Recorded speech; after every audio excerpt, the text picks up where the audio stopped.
Um,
for the nomination of Keith Nicholson.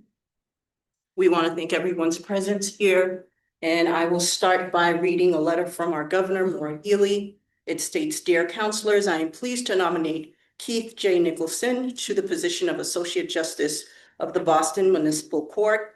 I submit this nomination for the advice and consent of the Executive Council pursuant to Part 2, Chapter 2 of the Constitution of the Commonwealth of Massachusetts. I am enclosing the nominee's resume for your convenience. Sincerely, Maura T. Healy." This morning, we have with us here Honorable Maura Dolan. We also have Eunice Sickler, who is on Zoom. And we have Councilor Ianella, who is stuck in traffic, who will be on his way. We send our condolences out to Councilor Kennedy, who lost his mother-in-law and is attending a funeral today. And we have Councilor DiPaolo and Jacobs. They are stuck in traffic and they will be here soon. Attorney Keith Nicholson, may you bring your first witness? Yes. Judge Margaret Albertson, Justice of the South Boston Division of the Good morning. Good morning.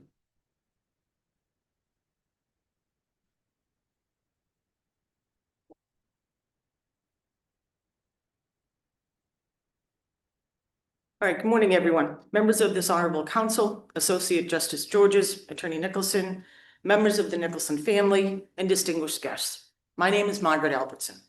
I currently serve as the first Justice of the South Boston Division of the Boston Municipal Court Department. I am honored to be here today before you to offer my support of the nomination of Keith Nicholson as Associate Justice of the Boston Municipal Court Department. I have known and worked with Attorney Nicholson for close to 25 years at the South Boston Court. As a member of Suffolk Lawyers for Justice, Attorney Nicholson has accepted appointments to represent indigent defendants over these many years. When appearing on his cases, Attorney Nicholson would greet everyone with a smile, a firm handshake, and pleasant conversation. He was always early for the start of the session, had his cases in order, and was eager and ready to proceed when they were called.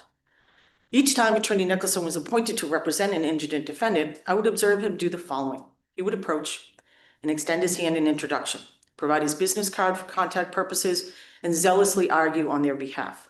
There was no appointment he was not willing to take, no assistance he was not willing to offer the court, whether he represented the individual pro bono or as an appointed or privately retained counsel.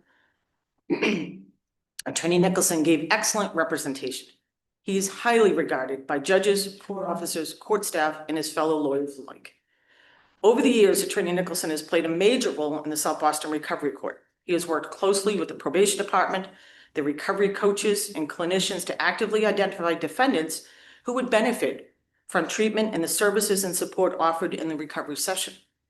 During our meeting yesterday, I asked the recovery court team what they would like me to tell you about Attorney Nicholson, and here's what they said. His command of the law and his ability to communicate the law and how it applies to the circumstances of his clients is impressive. Attorney Nicholson is so easy to talk to and understands that the recovery journey can be bumpy at times. He never wavers in support of his clients. Attorney Nicholson just gets it. He is calm, articulate, and a pleasure to work with.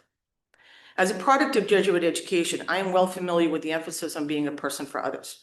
Attorney Nicholson is also a product of the Jesuits at Boston College High School, who furthered his education with the Friars at Providence College. He is well educated and experienced in serving others, as his distinguished career has demonstrated. I recommend Attorney Keith Nicholson to you, summa cum laude. You will not regret this decision, as he will serve the Commonwealth with the utmost distinction. Thank you very much. Thank you. Thank you so much, Judge. Witness. Associate Justice Serge Georges of the Supreme Judicial Court. Counselor. Welcome. Madam Chair, and the members of this honorable court, including those that are joining us via Zoom, I'm so thankful to be here and honored to be here. I'm Serge Georges, and I've known Attorney Nicholson since we were 14 years old. We went to high school together. I can't tell you the moment that I met him freshman year, but I don't remember a time when I didn't know him. a true friend, the kind of friend that you don't have to see every day, talk to every day. And no matter when you see each other and talk with one another, it's like it's always been. I thought about what I would say today and decided to proceed in a way that may be a little bit unorthodox. Ordinarily, this is kind of the moment where you take the opportunity to tell the counselors and those under consideration of his application what all of the things are that will make him a wonderful judge, but specifically a wonderful Boston Municipal Court judge. But I'm going to take a slightly different tack. I hope that you can glean why he would be from what I plan to say, which is directed to the applicant. It's directed to Keith Nicholson, my friend, who should be told and will be told what I think of him and why I tell you that you are a good man who deserves this opportunity more than I can say. I applied to the Boston Municipal Court from private practice, and I had no idea what it meant to be a judge in the community court. When I look at my application now from back in 2011 or 2012, whenever I filed it, I almost cringe because I tried to forecast what I thought all of the good judges ought to be and all of the attributes and qualities they should have. Counselor Jacobs, good morning. Good morning. And I could not have been more wrong about some of the things that I thought about. And during the course of taking the bench and seeing what the community needed, what the districts needed, and what visions needed, I came to understand that more so than anything, you need people that are going to sit as judges who see people, who see them in all their flaws and all their greatness, in all of their hopes and all of their potential, to hopefully get that out of them and to do what you can to help them become the better people that they can be, even when they can't see it. And as soon as I came to that understanding, I started to become a little bit selfish. And that meant that anytime I saw the people that now embodied those characteristics and attributes, it was my job to encourage them to apply. And almost immediately, I remember where I was. I gave a call into Keith. He had been in Dorchester for something, and not as a friend, not as a champion of him, but just as somebody who is protective of this system and our people and want the very best people that we can being judges. I said, Keith, you have to apply. And I kept, and like a lot of people, you don't see yourself as that, despite what people might say and might be telling you about what they think of you. You don't see it yourself because of the humility that also will be part of why makes him a good judge. And I just kept pestering him over the years. And I was joined in the chorus by all of the other judges that we would appear in front of, like Judge Albertson or Judge Coffey of the Central Division, Chief Justice Lyons. They all see what I saw and what I hope you see. That this is a man that amongst anything else that you have his qualifications in front of you. And so I need not go over those. But I can tell you that if you are concerned about people that see people, sinners in the community court, people that need help, people that aren't criminals, that just happen to have violated a criminal statute. And you know this from probation, when you have to ask yourself, you know this from defending people, and you have to ask yourself, I hope for you. And so I'm going to do those things and hopefully put these things in place to help you, because I'm not here to hurt you. It is this man sitting to my right. And the fact that I can sit here to his left and tell you all what I think of him, having known him for over 40 years and proud, and to tell his parents and his wife and his kids what we see and what we know about him. It is the honor of a lifetime to tell you that I hope that you all vote in favor of applicant Keith Nicholson and that he joins my beloved Boston Municipal Court. Although I'm introduced as an associate justice of the SJC, I'm masquerading up there.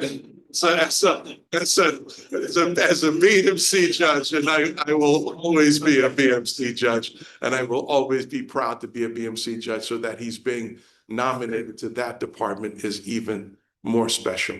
If there's anything I can answer or that you'd like to know, I'd be thankful for your questions, but that's all I have to say. And I love you, brother. I love you too. Thank you so much. Any questions, counselors? It's so good to see you. It's fun. Sorry I missed the very beginning, but I'm glad I got to hear what I hope is the bulk of it. Can I ask you a random question that's been Sure. rolling around in my head that has nothing to... What are your thoughts around why we don't have a domestic violence registry like we do for sex offenders? And do you think that's something the state would benefit from? Totally random, and I'm tossing it at you out of the blue. I think any more data points as to where we can keep people safe would be a good thing. The nice part about going through the legislative process, and I think it's a really important process, is you get to hear from all constituent groups. Whenever there's an issue that you may feel personal about, you may not necessarily know all of the different facets of why we may or why we may not. And I'll give you one example of that. So we have the statewide registry for folks that have gotten restraining orders. And if you don't know, during the course of the overnight or during the weekend, when there's an emergency judge that happens to hear an application, the return date as to maybe a two-party hearing in front of the judge, let's just say an emergency order issues. That emergency order isn't logged in the restraining order registry. And why I mentioned that is because the state has saw fit to afford people sealing and expungement. Those records cannot be sealed and they cannot be expunged. And there are incredible consequences to folks that perhaps there was an order that was issued wrongly against them. It's such a narrow window by which the court can actually expunge one of those orders. And when you think about all of the consequential effects that might happen with people with, housing or activities or their kids, there are a lot of people that would love to have some kind of remedy that don't. And so that's why I say, that the legislative process, for however imperfect it is, being able to corral all of the different people that have a stake in the outcome is always good because you get more information. And this is why we're so lucky to have you where you are and serving the Commonwealth in the way you do. And thank you. Thank you. Thank you for sharing. Indulging my random, because I really appreciate that. Well, I always enjoy talking with you, and over the years, I've enjoyed getting to know you, and I know how much these applications mean to you and everyone to make sure that we get the right people. So thank you. All right, any questions? Denise, any questions? No questions. It's nice to see you. Albeit I wish I was there in person, but thank you for your words. Thank you, Counselor Ziegler and Counselor Sybil. You also know.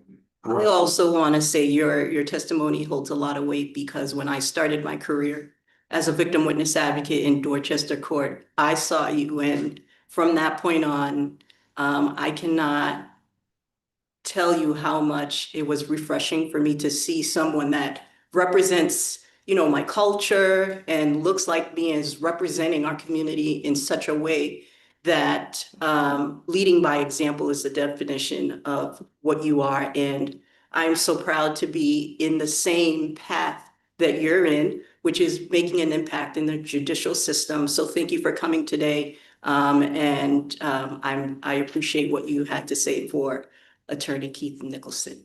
Thank you for having me. I wish you all a wonderful rest of the day, and go Keith.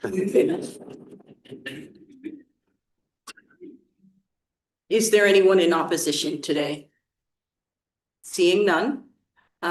Keith, I'll give you an opportunity to introduce your family and friends who are here to support you today. So I have a bit of a large group.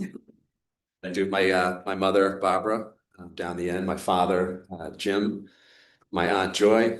This is my brother Craig, and my children here. We have Brody, Connor, Taylor, my wife Kelly, of course, obviously the justices, and behind the door, I believe, Chief Barbour from the Norfolk Probate and Family Court, who I do as Chief Court Officer in Dorchester and Roxbury as well. Over here, we have Larry Calderon, who's the president of the Boston Police Patrolmen's Association. Friend, I also have Chief Justice John O'Sullivan from the South Boston Division. Oh, Chief Court Officer. He thinks he's Chief Justice sometimes, so.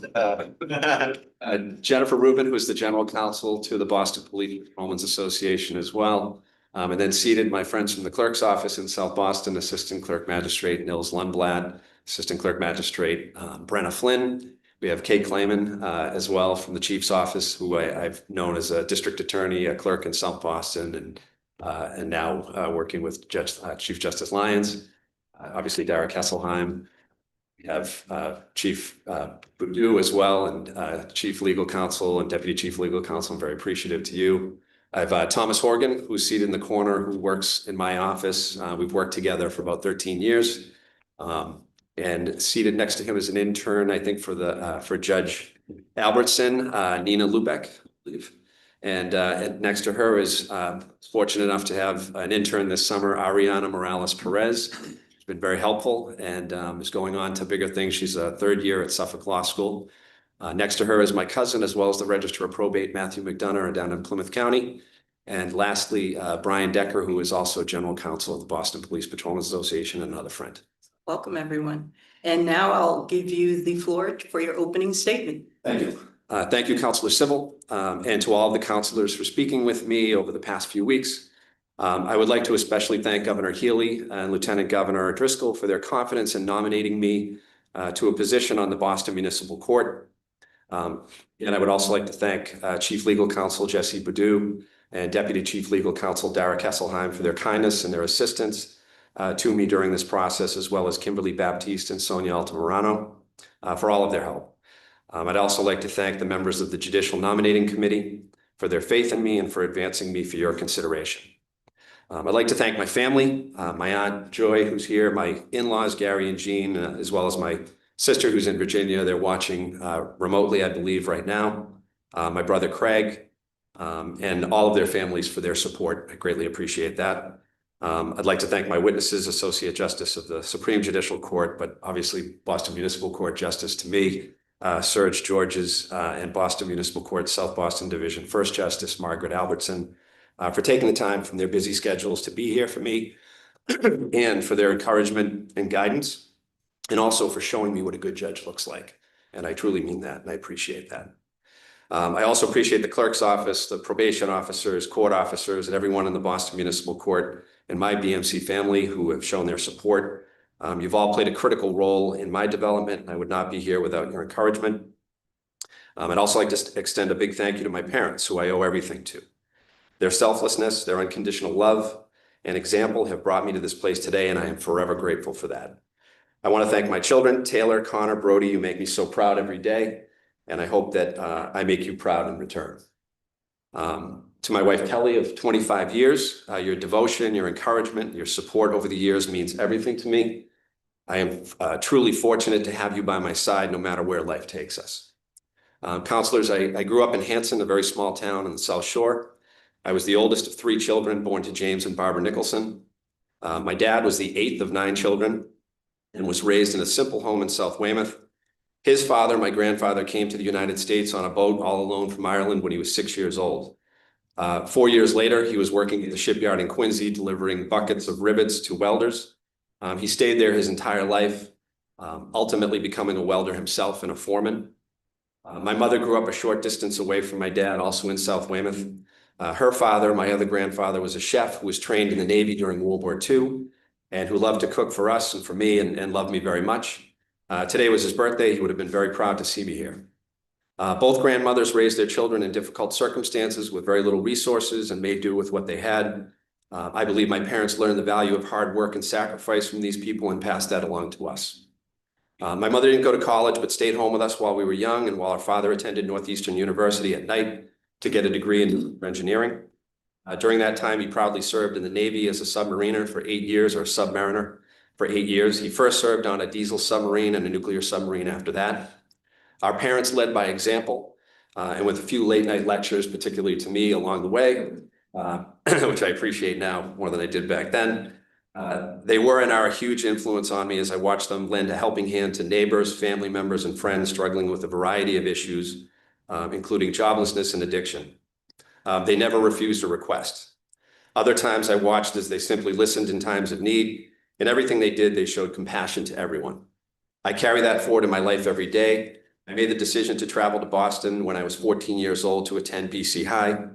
I, along with two other students, were the first from our town to attend the school. That's where I was fortunate enough to meet Justice Georges, who I knew as Serge back then, and where we were ingrained with the notion that we were called to be persons or men for others. After high school, I attended Providence College and graduated in 1992. The reason I chose law school after college was because I believed it to be a calling where I could truly be a man for others and make a meaningful difference in people's lives. I met Kelly and we were married in September of 2000. As we began building our life together, Kelly devoted herself to raising our three children. It was demanding, often unseen work, and her dedication gave our family the stability that it needed while I pursued my career. In those early years, we often lived paycheck to paycheck, but we faced those challenges together, each contributing in different but equally important ways. In 1998, I became a bar advocate with the Suffolk Lawyers for Justice. I have proudly served in that capacity in the Boston Municipal Court ever since. At the same time, I managed a private practice handling criminal and civil matters in nearly every court in the Commonwealth. Ultimately, in 2020, I also had the fortune of also beginning providing legal assistance to the members of the Boston Police Patrolmen's Association. The calling to be a litigator and everything came with frequent client telephone calls at all hours of the day and night and during weekends, vacations, and holidays. My entire family accepted that time doesn't stop for people in need, and they've been tremendously supportive of my commitment to that. They've met several of my clients, have seen firsthand the difference that our joint sacrifices made in the lives of these people. I'm forever grateful that my wife and children have allowed me to do this for so long. I can honestly say that it has been an absolute privilege to help people navigate through some of the most difficult times in their lives. I've loved every minute of it. I love the community that I have served. In particular, I take great pride in having pointed clients in the right direction in order to deal with and sometimes overcome issues that brought them before the court in the first place. A great many of these people have gone on to lead very productive lives where they now make positive differences in the lives of others. I've represented thousands of people, the majority of which were in the Boston Municipal Court in my 30 years of practice. I have a very diverse clientele who have faced a variety of complex issues and hurdles. As I now mentor younger lawyers, I always preach that the one common thread that ties all of these people together is the need to be heard. Simply listening to individuals in distress as they explain their lives, troubles, and circumstances goes a long way to establishing trust and a path to a meaningful resolution in the courtroom. I truly believe that being a good listener above all else has been the secret to success. My desire to be a judge is fueled by my passion to serve this same community in a greater capacity. I am fortunate to have gained an immeasurable amount of knowledge, understanding, and empathy from my experiences. I believe my background will continue to positively shape my interactions with litigants, court staff, and everyone that would appear in my courtroom if confirmed. I appreciate your time. I ask for your vote of confidence, and I am pleased to answer any questions that you may have for me. Thank you so much. Now we will start with Counselor Dolan with questions. Thank you so much. It's really good to see you. Good to see you as well, I Counselor. appreciate the discussion. Thank you. Your two extraordinary witnesses have both spoken incredibly persuasively on your behalf. End of the discussion. But I do want to say a couple of things. Sure. As I told you when we spoke, Calderon says you're good, and that means a lot to me. And I really appreciate your service to the Boston Police Patrolmen's Association. I also appreciate your work as a bar advocate. As a fellow bar advocate, I know what that means. I know exactly what that work is like, and I know what that teaches you about what happens in our courts and the way to really seek justice. So can you just speak about your work as a bar advocate? Sure. So I started in 1998 as a bar advocate. My interactions with my clients, they find that they all come from all different walks of life. The common thread is that they're suffering some sort of joblessness or poverty or. That's it. That's the common thread. That's it. Thank you. Absolutely the common thread. That's it. And it's very important that, it makes me sad, and you've probably experienced this as well, when you get appointed to one of these individuals and they tell you, I know I'm not paying you, but can you return my phone call or can you do this or that? And I go out of my way to try to make them feel important and seen and heard, because I think that's critical. And it's something that unfortunately, they're not used to, accustomed to, or they're not expecting. The bar advocates do great work, and I think sort of unheralded, but I think in that way, we sort of bridge that gap and we work with these people and we listen to them. And that makes all the difference in the world. I've loved every minute of working and continuing to work with people who are in need. And being a bar advocate has been really a blessing, and I was fortunate to get on the bar advocate list. I don't have a lot of questions for you, but you told me Robert Talbot. Yes. Tell everyone about Robert. Yeah, so Robert Talbot, actually, he may be watching, I think, with his wife. I'll try to keep it brief, but I could go on about how. You know, there's only 3 counselors on So I first met Mr. Talbot years and years ago. He was a resident of South Boston. He was about 19 years of age. He did not have a father. His mother was doing the best that she could to raise him. He found himself addicted to drugs, particularly at that time, was oxycodone as well as heroin, and just really going down the wrong path as he had associated himself with individuals that he shouldn't have. Ultimately, he had walked into a CVS pharmacy, robbed the pharmacy of OxyContin and diluted it, and then walked out. No mask, nothing hiding his face. He was picked up. He was quickly arrested, and charges were brought against him, very serious charges. We had a fairly significant period of time where I worked with him. He explained to me that he had cases that were a number of cases out in the Westboro area, further away from where he was accustomed to, but he told me also he couldn't pay for me to handle those cases. This was a young man that I very much firmly believed in. He had so much potential. I agreed to handle those cases at no cost to him at all. I went out and did that. He basically had started to turn his life around. He became sober during the course of my representation. I put together a fairly thorough sentencing package. A number of individuals spoke very highly on his behalf, and I was able to convince a judge in the Superior Court to give him a break. It absolutely was remarkable to see the change that he made. I'm glad to have played a very small part in it, but he ultimately paid it forward by starting his own landscape company. He hired and employed recovering addicts and in the Boston area, which was incredible. It worked on also maintaining their sobriety and bringing them to programs, and had some affiliations with some of the local programs. He met his wife, he married, they have 4 beautiful children. They moved to Texas, where he's now a minister. They actually travel all over the world, and they assist people with drug addiction, as well as young women who are being trafficked. So they're doing extremely important work.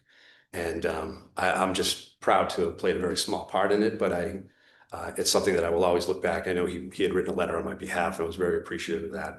But I'll always look back on my representation of him and my relationship with him.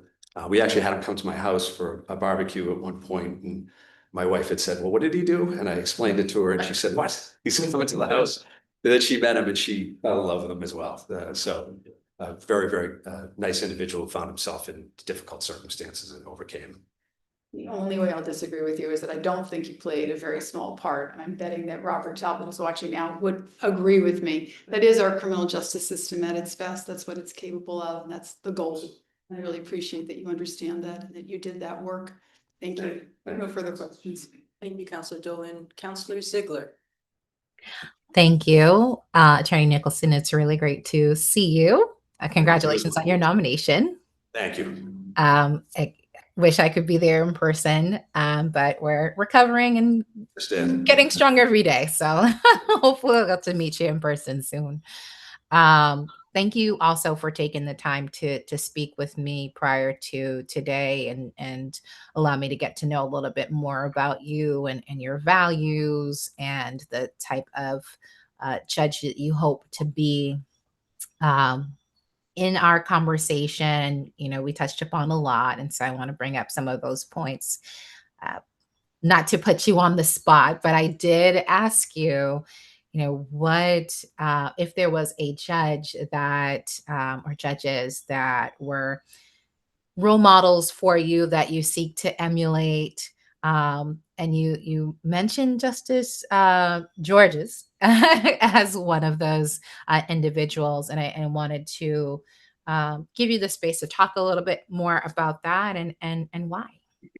Absolutely. And I think both of my speakers today, I would say, have been role models to me. I've watched as they've made significant changes to people's lives. They've interacted with people in the community. They always treat people with respect. They give everyone the opportunity to be heard. And it's reflected in, as a bar advocate or as an attorney, my clients speak to me all the time. We talk about the judges. They're very intimidated when they come to court, and they want to know everything. And whenever I've appeared in front of Judge Georges and Judge Albertson, I've always told them that this is a person who's kind, compassionate, and will listen. It puts them at ease, and then they've actually seen that, they've experienced it, and I've watched it firsthand. And in fact, it really has made a difference in people's lives. And I was honored when Justice Georges had approached me about applying for this type of position and a position with the BMC, and that he had that faith and confidence in me, because I looked at him at that time, absolutely, and I still do, as a role model. He served the community very well. He continues to serve the community well. But I really enjoyed the hands-on approach and the interaction with the individuals and the litigants, as well as the attorneys too. We all felt with both judges, we feel respected, and we feel heard, and we've given we're given the time to make our arguments, and that's all that you can ask for as an attorney. So they would definitely be two role models that I would try to emulate if I'm confirmed. Fine. Um, you know, Making the transition to the other side of the bench is a steep one, but it's a unique opportunity to set expectations as to how the court should run, how counsel should be prepared to represent their clients before the court. If you were confirmed, what would be the expectations that you would set for counsel? Sort of, what would be your when we spoke, I said, what would be your warning label for counselors, for counsel that would approach you before the court? I appreciate that question, Counselor. For me, I think it would be two things. It would be that a litigant, an attorney who comes before me as a judge, should be prepared. I intend to be prepared. And that counsel should be I hope to have a meaningful discussion about whatever issues they're bringing before the court. And just as important to me is that, and this would be the warning label, I guess, is that I would expect people to be cordial. I have, in all of my interactions, both civil and criminal, I've always tried to maintain that level of discourse with my opponent and opposing counsel. I've never, to my recollection, I don't think I've ever had an issue with a single district attorney or attorney on a civil matter ever. And in particular, in court, and sometimes we see this, not often, but you'll see one attorney cutting off another attorney, or that would be something that I would give everybody an opportunity to be heard, but I would want some respect for each other. I know things can get emotional in a courtroom, but I would certainly want people to be cordial to one another, give each other the opportunity to fully be heard. Thank you. My last question would be, going into this venture, of course, you have ideas as to how you'd like your courtroom to run, should you be confirmed, and focus areas that you'd like to delve into. For you, what would success, two-part question, right? What would success look like for you on the bench? And how would you characterize your judicial philosophy? I think success for me would be sort of along the same lines, at least in the criminal side of things, would be along the same lines as success as an attorney for me, which is the individual that I represent. I feel it's a success if that individual is not back in court, not before the court for another criminal matter, that we've dealt with some underlying issues that perhaps brought that individual to the court in the first place. I would work as a judge. I would work collaboratively with the probation department in particular. They sort of have the boots on the ground as far as programming for individuals. And particularly, I've worked with the recovery court as well in South Boston, but I'm a big proponent of the Veterans Treatment Court, the Mental Health Treatment Court, as well as the recovery courts. I think that they do a great service, and they're particularly geared towards trying to make it so that individuals can deal with these issues so that they aren't in these repeat patterns. You know, I've heard judges say, I hope I don't see you again, you know, except as a visitor in my courtroom. And I think that's success. So from my point of view, that would be success. It would be my philosophy as well, to try to work collaboratively with everybody. Thank you. Thank you for taking the time to answer my questions. Thank you. Thank you very much, Counselor. Thank you, Counselor Ziegler. Counselor Ianella? Thank you very much. Just a couple of questions. We had a lengthy conversation on the phone. It was nice talking to you. You as well, Counselor. A question I ask all the time. I get the same answer all the time. But my colleague, Tony Kennedy, had a really bad experience. Continuances. They all say, oh yeah, no problem with continuances, no problem. Before I delve into some specifics, what's your general philosophy on granting continuances? So I do not have an issue with granting continuances. I'm in a small practice. I'm a sole proprietor, managing a lot of cases. Things come up and people need continuances. I fully understand that. Under what circumstances would you not grant a continuance? I think the only circumstance that I wouldn't consider perhaps granting a continuance is if there's some evidence that it's being used to sort of manipulate a case or manipulate the system in some way. But I think that'd be very limited if an attorney comes before me and has some sort of legitimate issue, whether it be medical or family or even business related. I understand that, and I would grant the continuance. What if you had a case and the judge was handled a couple of times before you heard the case? Order of no further continuance. What are you going to do with that? And it's the chief. So I understand that. I may go back and speak to the chief about it, but You're not on vacation. so if the attorney is explaining to me that there's a need for a continuance, and that need is, again, family I was related. gonna say this need. I've been in court even just last week where there were cases marked no further continuances that were continued. So I think, given the circumstances, I would be amenable to a continuance, Even though it was horrible. even if there was. I say. No same answers. And I was talking to my colleague, Terry Kennedy. I think I have it right. If I don't, I apologize. His mother-in-law was very sick at the time. Unfortunately, she passed away. The funeral was today. It was an order, no further continuances. And I'm not kidding you. I'm not gonna tell you the judge, that's up to Terry. No, didn't grant the continuance. What do you think of that? Under the circumstances, I would have granted that continuance. But, I mean, I think it's unconscionable. I mean, do you agree with me on something like that? I do. I think that's a family situation. All the time, you know, everyone sits in that shit all. How, do you give them another one? Yeah, no problem. But we hear these stories, we really do hear them.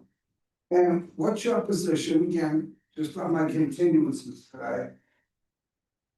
I don't go to Florida, let's assume I have a matter next Tuesday, I wanna continue it. Are you gonna make me, or what's your philosophy, are you gonna make me show up in court before the scheduled date of the trial to argue my motion for continuance? I've had district attorneys call me and say, hey, I know we've got trial next week. I need a continuance. Some family issues come up. Nobody else can take the case. I say no problem. And I have no problem going in that day and representing to the judge. I've had that conversation and I assented it. You're busy, you got kids, you got family members who sick, you got other, what do you have to show up? Why can't you know, when you said that, I said, are you kidding me? Why do you have to, I don't know anything about your personal life. But a lot of these lawyers, they have family, Right. they got childcare issues, they got parents that are sick, why would you ever want to show up? Oh, no, I'm saying if the other party needed the continuance, I would show up for that party. I'd be willing to come in and say, I'm willing to assent to the continuance. Gee, why do you have to show up? Can't you just file a motion and send it to, that's. Absolutely. Why do you have to show up? You don't have to show up. I agree with that, counselor, and I would administratively, if that's something that came before me, I would administratively grant that continuance.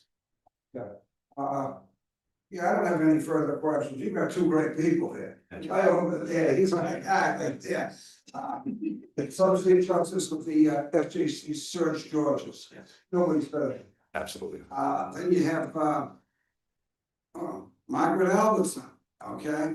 Another first justice, another good person. I respect them both highly. You're lucky you got them on your team. Thank you. I know. Look at those continuances. Absolutely. Other than that, your counselor is a supporter of yours. When your name comes before us, I think next week, I'm more than happy to support you. Thank you, Counselor. I appreciate it. Thank Thank you. you, Counselor Iannella. Counselor DiPaolo. Thank you. Good morning. Good morning.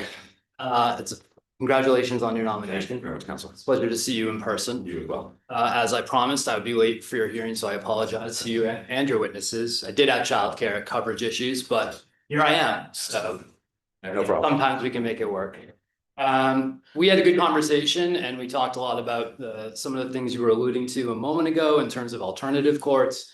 I shared with you that coincidentally, someone from a different walk of my life had interacted with you and someone under her care had you as a court-appointed attorney and had glowing comments. And your work with SLJ, as I shared with you, I love your resume, I love your experience. I'm not going to pepper you with questions.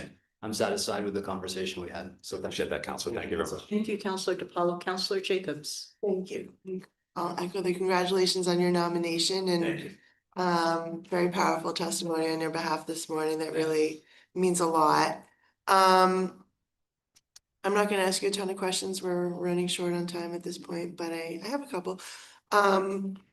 You talked about in your application your work with the treatment court. And I'm curious what that experience you believe will bring to how you would preside from the bench, what you've learned, what you know, what you understand, what is still evolving in understanding the nuances of the impacts on people's lives and the science of it all. Just curious your thoughts. Sure. So absolutely, and hopefully, if I'm confirmed, and at some point I'm fortunate enough to preside over a recovery court, ultimately that would be my goal. I think it's extremely rewarding work. It can be challenging at times as well. We have people that we work hard, and when I say we, I'm talking about there's a whole recovery team, social workers, caseworkers, people from the jails, and everybody sort of with a common goal, including probation as well. Probation plays a big part in that. And we work together to try to find placements and appropriate programming. And sometimes these individuals go in and sometimes they don't stay. And I think the perspective that I have is that I've seen that process of relapse. It is a part of the recovery of addiction. It's an important part. There's programming actually geared towards relapse prevention that I'm a big proponent of. But I think seeing somebody come into my courtroom as a judge struggling with addiction, and that individual making efforts, attempting, going in, and if a relapse occurs, my hope is that they feel comfortable enough to come back, that I'm not going to lock them up and sentence them for 6 months or a year, that it's going to be, let's try it again and see if we can find something appropriate. And eventually I've seen a lot of success where individuals go through that process and they are able to finally kind of put this behind them in a sense and recover. I really appreciate your answer on that, because I think understanding that relapse is a part of the disease, is part of the, progress will happen in a loop. It's not a straight line to like, oh, I'm gonna do a program and I'm all, but also the secondary component of not criminalizing the relapse. Like if you do something while you're using, then there may be consequences for the thing, but criminalizing the usage when we know it's a part of the process. So I appreciate that you spoke on it in that way. You also talked about you tended to be a person that was sort of tagged for the difficult to work with clients, and that you were successful with that. And I kind of just wanted to hear your approach, your philosophy, what it is about how you were successful there that might translate to the bench. So, so some of that, I always, I enjoy getting asked to handle clients that have been difficult, or maybe this is the third attorney that they've gone through and their expectations are low and they may be hostile towards attorneys. And I do enjoy trying to turn that perspective around a little bit. I think the big thing in doing that is having the time to actually sit down and listen to them. It could be a mental health issue. It could be some trauma that they've experienced in their life that brings them to that point. But the common denominator, I think, is that everybody wants to be heard. They want to be treated fairly, and that somebody's listening to them and that they count. And I've tried to make that a point. I'll schedule meetings. I'll come see them. I'll meet them for a cup of coffee. And I think I can't understate how important that part of it is, being a bar advocate and actually sitting down and meeting with individuals. You do learn a lot, and it also forms a bond where these individuals trust you and they understand your work. You care about them, and you are working for them. So I think that's very important. That's great, thank you. Last one. So I found fascinating the sort of dichotomy of your client base, right? Yes. So it's like the bar advocate work with indigent clients and then police benevolent and the union. So I'm curious to hear you discuss, is there a tension between those two client bases or not, and how they inform each other, and how that depth of legal experience in both those areas would inform you from the bench. And I'm just gonna add a little like hypothetical that you don't have to necessarily address the hypothetical, but it's sort of where my mind went when asking this question while reading it, that I wanted to hear you talk to. But when we have situationals where,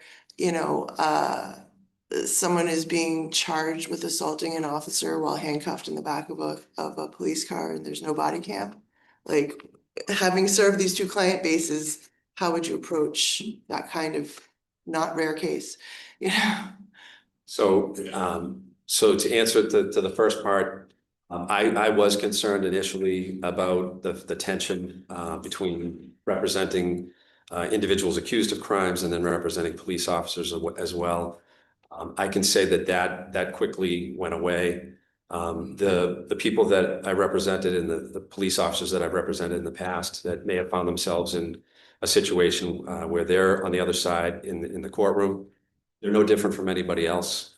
Despite the fact they put that uniform on and the badge, they're human beings just like everyone else. And I try to treat all of my clients the same way, fairly. It doesn't matter what walk of life you come from, where you come from, what your job is. I treat everyone the same. And police officers too, they have very difficult work, which sort of allowed me to see that firsthand coming from the defense side of it. I think it was good for me to see that and gain that perspective. But they experience a lot of trauma. They see a lot of trauma. They have the same issues that everybody else has. Alcohol can be an issue and a problem, and they need the same access to resources as everybody else. So as far as like the hypothetical that you had given, in my job, I pursue every single case individually. If there's an issue like that comes up, I'm going to be the first one to cross-examine that officer on the stand about that particular incident. I have not backed off from doing that at all, just because of that representation. I appreciate that. I have no further questions. Thank you very much. Thank you, Counselor Jacobs. I don't have any questions for you because most of my counselors already asked. But I just want to say congratulations again on your nomination. Your testimony spoke very highly of you. We also received a support letter from Attorney Jennifer Koo Rubin that spoke very highly of you in support of your nomination. Your background and your professional experience speaks for itself, and I think you'll be a great asset to our judicial system. And I just want to thank everyone here in support of you, your family, your parents, your wife and children. And this is what it's all about, bringing great people to leadership that will make a difference in our community. So it is 11:01 and this hearing is adjourned. Thank you very much.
Hearing for Attorney Lynn Fangenbaum for Associate Justice for the Superior Court. It is now 11:10.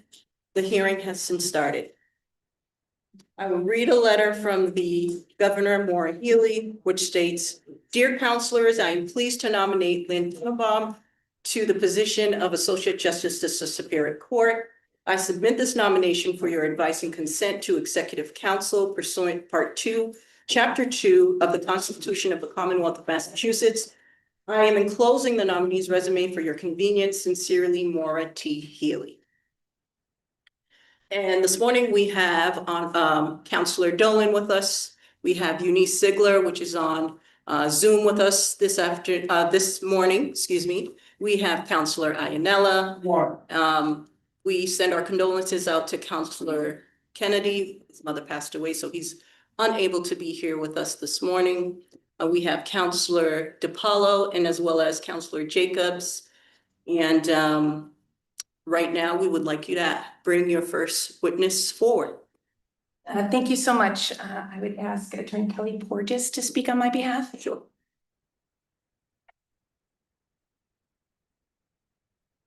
Good morning, everyone.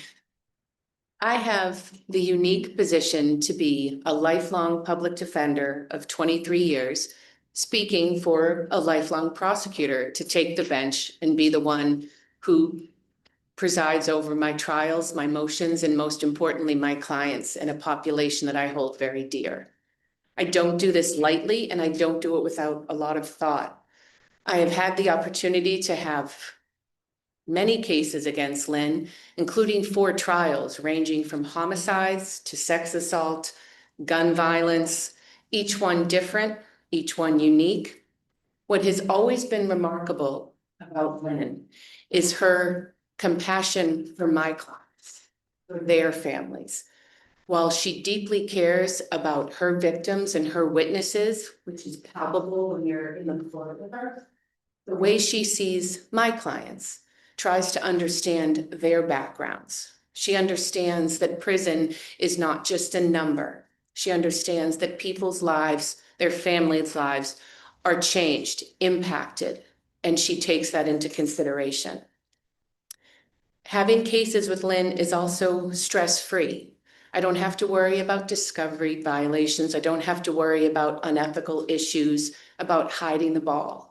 It's common when we have a case that I would go over to her office, bring coffee, and she pushes her file across the table. She brings police officers from her trials to come sit through these meetings to make sure that not only has she done everything she needs to do, but she makes sure her team is also at the table to make sure they've done everything that they can do. What's unique about Lynn as a prosecutor, and we used to joke because she went to Northeastern, I went to Suffolk, and generally those schools put out prosecutors and defense attorneys, except we went to the wrong schools. So it's obvious that we have become friends throughout the years, but it's interesting to speak to a woman who's also a mom of 2 boys, to talk to her about juvenile brain development, to understand it's not a rumor, it's not fake, that it's science and it's real. It's positive to sit down with the prosecutor, a lifelong prosecutor, and talk about the fact that racism is still very much a part of our policing, a part of our criminal justice system, and not dismiss it as some lunatic idea of a public defender. That's who we want on the bench. I think most importantly, when you think about the qualities of a judge, you think of integrity, character. And I think of a moment that I do get emotional about when Lynn was diagnosed with breast cancer. It was incredibly difficult for her boys. And there was a day where she walked into the clerk magistrate session with her head high in a suit, ready to answer on her cases with a completely shaved head. No hat, no scarf, just a smile. That is the person I want on the bench, and I want her on the bench because that is a judge who isn't going to care if she makes a decision and the Globe reports it. She's not going to care if she makes a decision and she gets blowback from colleagues. She's going to follow the law, follow compassion, and do what's right. And that's why I'm so pleased to support her nomination. Thank you. Thank you. Thank you very much. Any questions, counselors? Oh, I'm sorry, I got overheated. No. Thank you. You're seated. Thank you. Can we have your second witness, please? Yes, I would ask at this time to hear that the council hears from the Honorable Judge David Deacon. Thank you.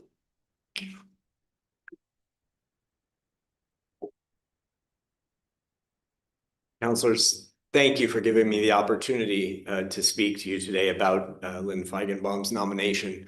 Although candidly, if I had known that I would have to follow Kelly Porges, I probably would have come up with a conflict at the last meeting. But I am honored to appear before you in support of my friend and former colleague, Lynn Feigenbaum. In my view, this is a great day for the Commonwealth of Massachusetts and its citizens. Today, the council has the opportunity to vote on the nomination of a truly outstanding lawyer and person to be a judge of the Superior Court. Lynn is a highly accomplished trial prosecutor. She is intelligent, diligent, firm, and compassionate. She is deeply committed to justice and the rule of law, and she is scrupulously ethical. It is no coincidence that 4 district attorneys have entrusted some of the most serious cases in the office to her, and that she's always handled them fairly and highly effectively. In 2016, while I was still a member of District Attorney Dan Connolly's executive staff, Lynn took on the prosecution of Kevin Otto and his company, Atlantic Drain Services, in connection with the tragic and preventable deaths of Robert Higgins and Kelvin Maddox in a construction trench on Dartmouth Street in the Back Bay. She handled that complex, highly scrutinized, and heart-wrenching case with her customary meticulousness and balanced approach to justice. Since then, she has continued to prosecute a steady stream of important and challenging cases, including the 2025 conviction of William Sullivan for the repeated sexual abuse over years of his young nephew and godson, and culminating in the conviction this year of Alvin Campbell for the rapes of 7 women between 2017 and 2019. If my recommendation of Lynn were limited to her exemplary work as a trial prosecutor and the sense of both commitment and fairness that she brings to it, I would say that she is extremely highly qualified to be a judge. But my support is based on much more than that. Over the almost 20 years that I have known and worked with her, I have also found Lynn to be an exceptional person. Despite her seemingly tireless work on behalf of victims of crime and the people of the Commonwealth, Lynn is a devoted mother and spouse. I recall many evenings after some very difficult conversations about cases when Lynn and I would pause and compare notes about our children and their lives. I particularly remember Lynn, a former competitive softball player, glowing as she talked about coaching her son's baseball teams. Her love for her family is genuine and deep, and I think is her most important support when her work as a prosecutor challenges her ability to cope with the sorrow that she sees and attempts to ease on a daily basis. Finally, I would be remiss if I didn't mention one last thing. As Kelly mentioned, several years ago, Lynn was facing a serious illness. Happily, we now know that she's made a full recovery, but at the time, the outcome was not clear. Lynn approached her diagnosis, treatment, and recovery with a determination and a positive attitude that inspired everyone who knew what she was going through. Her personal situation never affected the extremely high quality of her work, and she demonstrated an equanimity and resilience in the face of looming uncertainty that was truly inspirational. Judges often debate the most important characteristics of a good jurist. Some say it is intelligence, others say it's judgment. Integrity, a commitment to the rule of law, firmness, and compassion are also regularly mentioned. You don't have to resolve that debate today, even if you could, because Lynn has all of these qualities. She will make a tremendous judge, and if, as I urge you in the strongest terms to do, you approve her nomination, I will be delighted and honored once again to welcome her as a colleague. Again, thank you for inviting me. Thank you for coming this morning. Counselors, any questions? Council, can I say something? Sure. Thank you for being here. my first summer in law school, I worked under you and Nancy Hathaway in the child abuse unit. And wrote a couple of appellate briefs under now Justice Dickoff in the appellate unit. Three of the best lawyers I could possibly have encountered at that stage in my career. And it's only Attorney Hathaway left to become a judge, so I'm excited about that. We'll see. Just wanted to thank you for being here and thank you for the experience that I had.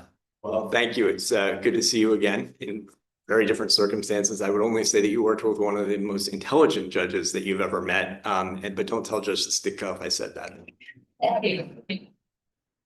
So much, Judge. Thank you. Any other questions? No? Is there anyone in opposition? Hearing none. Lynn, can you introduce your family and friends, please, who are here to support you? Thank you so much, Counselor Sybil. I'm lucky enough to be joined here today by the Honorable Judge Hom of the Superior Court, my witnesses, my son Seth, my son Zach, as well as my husband Lee, my colleagues Danielle Randolph, Darcy Jordan, Craig Iannini, the Honorable Mark Halal of the Superior Court. My friend Sean Sullivan, my colleague Dana Williams, my colleague and co-counsel Erin Murphy, Detective Jesse Goff of the Boston Police Department Sexual Assault Unit, the Honorable Asha White of the Superior Court, recognizing his two interns who decided to join us here today. I would also recognize my friend and counsel through this process, Daryl Kesselheim, Chief Legal Counsel Jesse Boodoo, as well as Chief Justice Judge Raschuti of the Superior Court. Thank you. So I'm sorry, and my colleague Laura Montgomery. I worked as her VWA in the Suffolk County District Attorney's Office, so I remember her. Thank you for everyone joining us today for this hearing. And it is now your time to share your opening statement. So the floor is yours. Thank you so much. Okay, so good morning, members of the Governor's Council. Thank you for the time that you've taken to speak with me over the past week, to learn about me and to understand the path that has brought me here today. Thank you to Governor Healy and Lieutenant Governor Driscoll for this nomination as an Associate Justice of the Superior Court.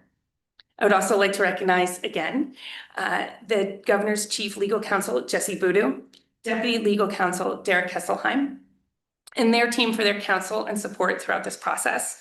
And to Sonia Altamirano and her team for their work over the last few weeks since my nomination. I would also like to thank the members of the JNC for their work during the initial stages of this process and for all the time that they put into the due diligence stage. Special thanks to my witnesses, the Honorable David Deacon and Attorney Kelly Porges, for their very kind and thoughtful words here today. I'm very honored that they took the time to be here in support of my nomination. Thank you to my sons, Seth and Zach, for being here today and for being the amazing, smart, funny kids that you are. And I'm glad that I'm finally doing something that you think is cool. Lastly, I would like to thank Lee, my husband of 24 years as of our anniversary yesterday, for helping me and being by my side throughout my legal career, even before I had one. From reviewing and editing law school applications to 20 years of openings and closings, and to even this statement that I am reading today, you have supported my professional aspirations every step. There have certainly been some hints to the path which has brought me here today. In the 4th grade, I did a book report on Thurgood Marshall and then told everyone I wanted to be a Supreme Court justice. Throughout elementary and middle school, I was one of those kids that was told that given how much I argued and challenged the status quo, that I should definitely become a lawyer. When I was 14, my grandparents joked that if I were to go to law school, they would pay for it. And so what was the first thing that I did? I drew up a contract and had 2 witnesses sign it, so it was binding. When I reflect about the formative experiences that have made me into the person sitting here today, I think about being a young lawyer in the Roxbury Division of the Boston Municipal Court and learning the ropes from not only my colleagues, but from the judges, clerks, probation officers, court officers, and community members that I interacted with. I think about becoming a mom to two teenage boys and learning to see the world from their perspective. I also think about the time that I've spent supervising and mentoring classes of newer lawyers and how that has been a two-way street. I've learned from them as much as they have hopefully learned from me. These and many other facets of my life have taught me the grace, thoughtfulness, and curiosity that I intend to bring to the bench with me if I am fortunate enough to be confirmed by this council. However, one life experience has left such an impact on me that it influences all of my everyday interactions. After I was diagnosed with breast cancer in November 2018, I was told that I would need chemotherapy, and the doctors and nurses made it clear that this was the type of chemo that would make your hair fall out. At the time, I had very long, very curly brown hair, and I had only told a few of my colleagues about my diagnosis. But when I showed up at work with very long, very curly, bright purple hair, the secret was out. And after the second chemo treatment, so was my hair. While there were certainly women who choose to rock a bald head, a lot of us do so out of necessity. For the next year, it was clear from my interactions with family, friends, colleagues, and strangers on the street that they assumed that my bald head was the result of a cancer diagnosis and chemo treatment. It was a shortcut. There was no need for me to explain. They already knew what I was dealing with. In this case, the assumption that they made about me and what I was going through was right. When I was in remission and my hair grew back, I was grateful to be healthy. And at first, I was grateful to not have an outward reminder to either myself or others of what I had gone through. But once I had hair again, the same shortcut that helped me throughout chemo was now telling everyone that I was fine. People see my hair and don't know that I take a daily pill and get a monthly injection to make sure that cancer doesn't come back. They look at my hair and don't realize that every ache or pain or weird feeling makes me wonder if the cancer has returned and how stressful and exhausting that can be. My personal experience has reinforced for me the importance of remembering that everyone I interact with throughout every day may be dealing with private struggles, concerns, or obstacles that are almost never as apparent as my bald head was.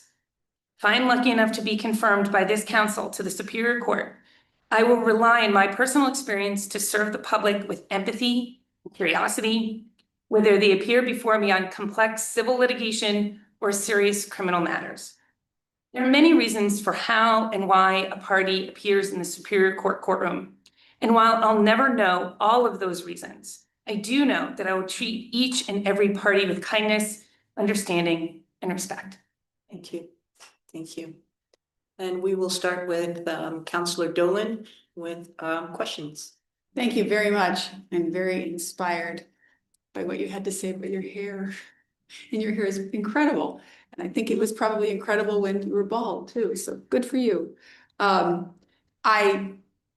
Given that Councillor Ionel has already raised the issue of continuances today, I first want to draw everyone's attention to the fact that in your application you wrote, if feasible within the court I am assigned, I would work with the clerk's office to institute a 9 a.m. and 11 a.m. call. Thank you, thank you, thank you. First of all, probate courts do this. Not everyone has to appear at 9 o'clock in the morning. I have never understood why courts require absolutely everyone, counsel parties.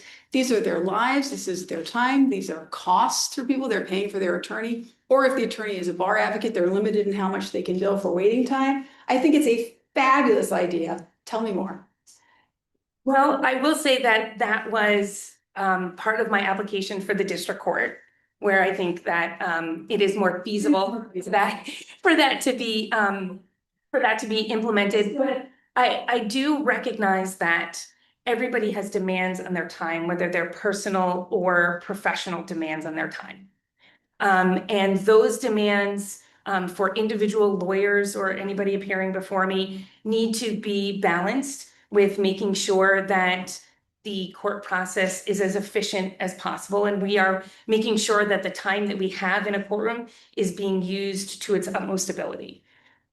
It is, and it is at least somewhat feasible in Superior Court. And we need to remember that a lot of folks who have to appear in court, defendants, for example, in a Superior Court case, they've taken time out from work. For low-income people, that is a severe hardship. So I hope that you succeed in that, and I encourage everybody to look very carefully at it.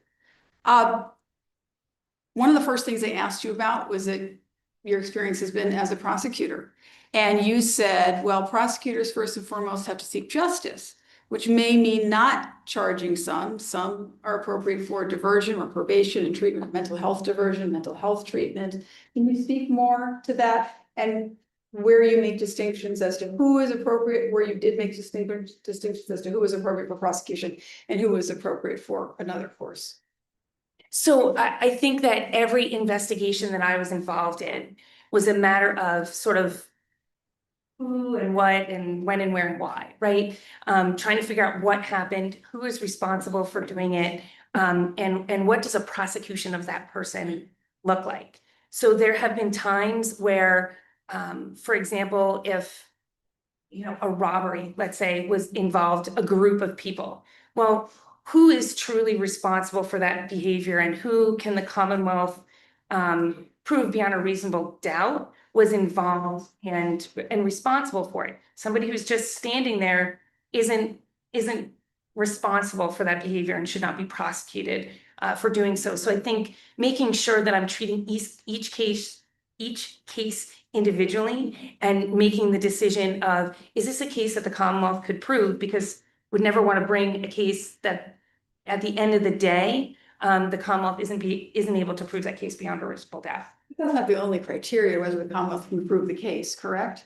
So what are the other criteria?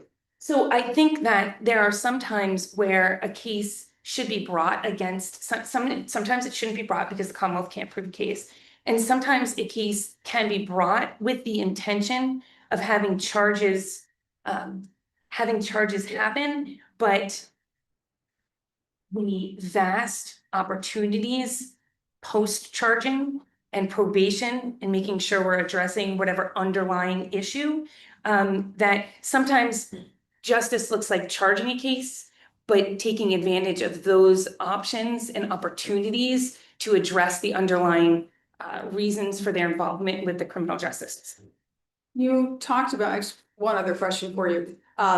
You talked with me about a really interesting case involving corporate misconduct, and I think in a time that where corporate greed is really at an unprecedented level and about the bottom of corporation. This was a company that was charged with manslaughter. Yes. And you were the prosecutor. Tell us about that case. So as Judge Deacon mentioned, back in 2016, I did have the opportunity to charge Atlantic Drain Services Company along with my colleague, who's no longer with the office, Michael Glennon. And what we realized, not quite immediately, but as I learned about the facts and I learned about how is that construction work supposed to be done? How is that excavation work supposed to be done? And we looked into the history of that company, we realized that time and time again, they ignored OSHA regulations and protections that are put there for the purposes of protecting workers who get in these very dangerous construction situations. And so once we realized that it was an incident, and I won't say accident, because it wasn't an accident. It absolutely could have been avoided and should have been avoided if the trench was properly shored, if people were doing the things that they did, that they were supposed to do in order to protect those workers. So not only did we want to make sure that we recognize that this was done by an individual who was criminally responsible, but also under the auspices of their company, the decisions that they were making that put workers at risk. I want you to know, I got a wonderful phone call from Judge Asha White, who just left, speaking very, very highly of you. And I also want you to know that your Counselor Sills, is a big supporter of you. Thank you so much. Thank you so much for your time. Thank you, Counselor Dolan. Counselor Iannella. Thank you very much. What is your thoughts about attorneys appearing by Zoom? I think that, thank you for your question. I think that the legal system is slow to change in certain ways. And I think that technology allows both lawyers as well as other litigants, whether they're criminal defendants or victims or witnesses, to have an insight into the justice system if they are not able to be physically present. So I think it allows for people to participate and have access to the judicial system that they wouldn't otherwise have. I do think that there are certain legal matters in which the parties should be present in order not to violate anybody's constitutional rights or their right to confrontation. The circumstances for whom to appear by Zoom. No, I'm saying, you said there was some situations where, you wouldn't allow people to. Well, I think that I think in certain situations where the defendant has a right to confrontation, that may not be able to be fully appreciated over Zoom. And I wouldn't want to do anything that would violate anybody's constitutional right. Motions. What about motions? I think in certain circumstances, Zoom would be appropriate. There were certainly ones that happened. I did a motion to suppress over Zoom during the pandemic. I think it would need to be a case-by-case analysis of whether or not it would be appropriate. Yeah, I think more and more, most courts today, whether it's civil, we do civil in my office, we don't do any criminal. Most of them always do it by Zoom, obviously not to large, but trial, obviously. But I'm trying to think, most motions are always done by Zoom, and I'm thinking the civil, and I know you're all criminal. Do you have an opinion on that? I think In other words, you don't need your client to be present. if the court's work can be done over Zoom and that allows the participants to be able to make their arguments, then I don't see what would be the problem. Shouldn't be right if the court's work can be done. All the courts have some. It's my understanding. You never have a situation. If a party feels as though they are getting what they need out of the system, and the court is able to come to a decision with based on however evidence will be presented or arguments will be made, then I don't see what the hesitation would be to have those hearings by Zoom. So in fact, there's no social security. I know you don't do social security. All cases all over the country, every single state in the country, 1999. If you apply for social security disability, you have a hearing in front of an administrative law judge. They're all 99.9 done by Zoom. So it's a changed world from maybe 10, 15 years ago.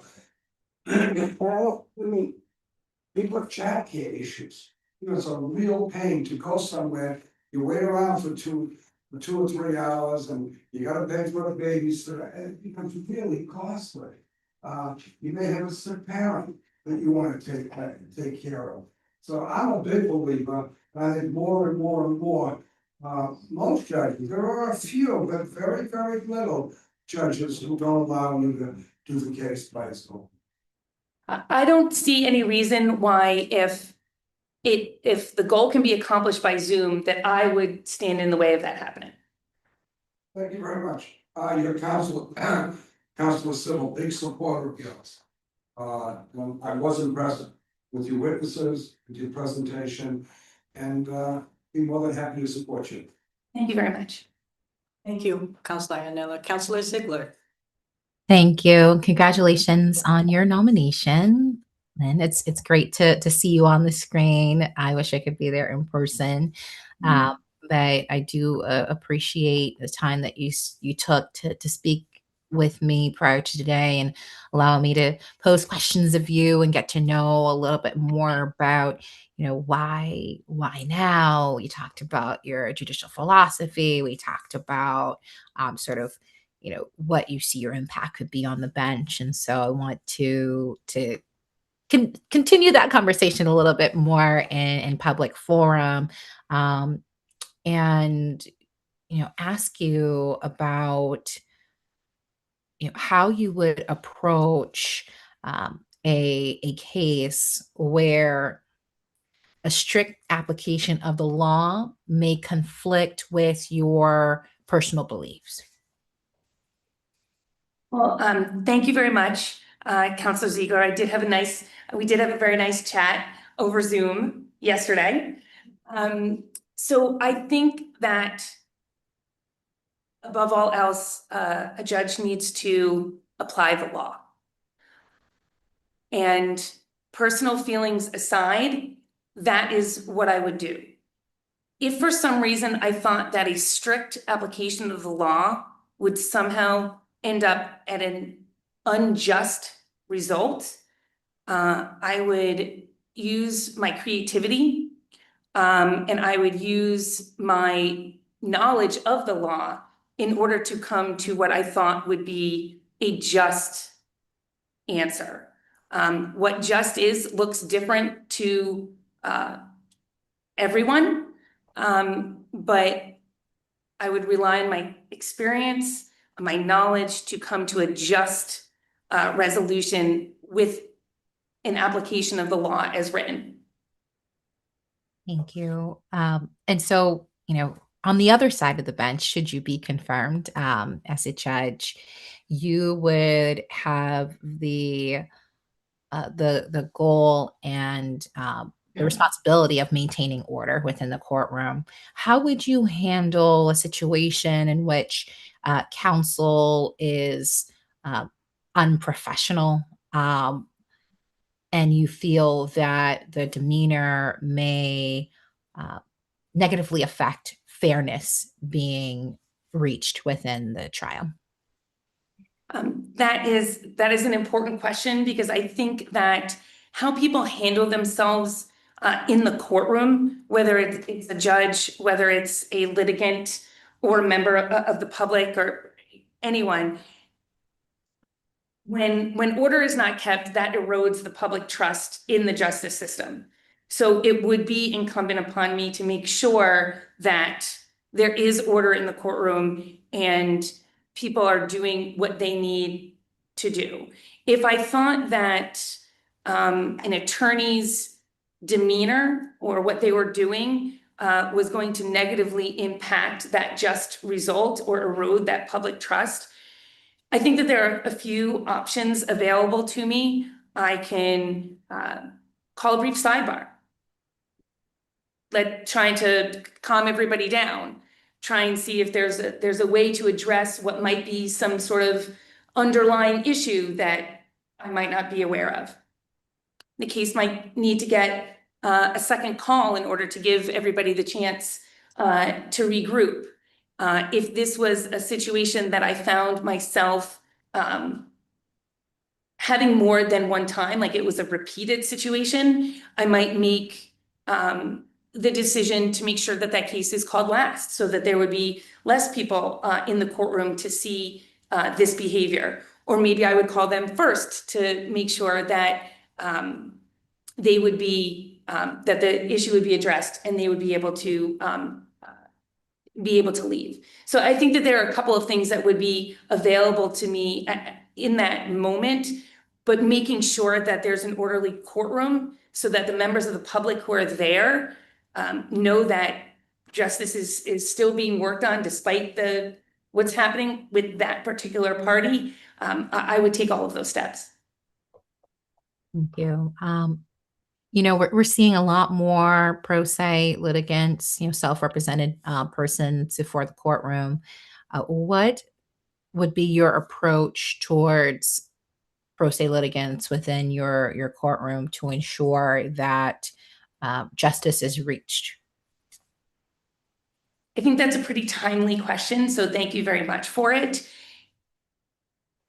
The main thing that would need to happen is that I would need to take the time to make sure that that pro se litigant understands all of the proceedings and everything that is happening.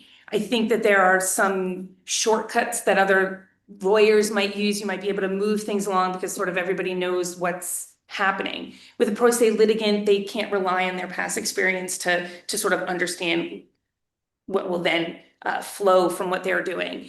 I would take the time to make sure that they understood each and every opportunity that they have, not only what they're sort of entitled to, whether it's discovery or any other documentation or anything like that, but also knowing the opportunities that they have, the various legal avenues available to them. And that takes time, that takes patience, and a lot of explaining. Thank you. And my last question would be, what is your philosophy around sentencing? How would you balance the law with the demands of public safety, rehabilitation? What sort of factors do you weigh when making a decision of that magnitude? All of them.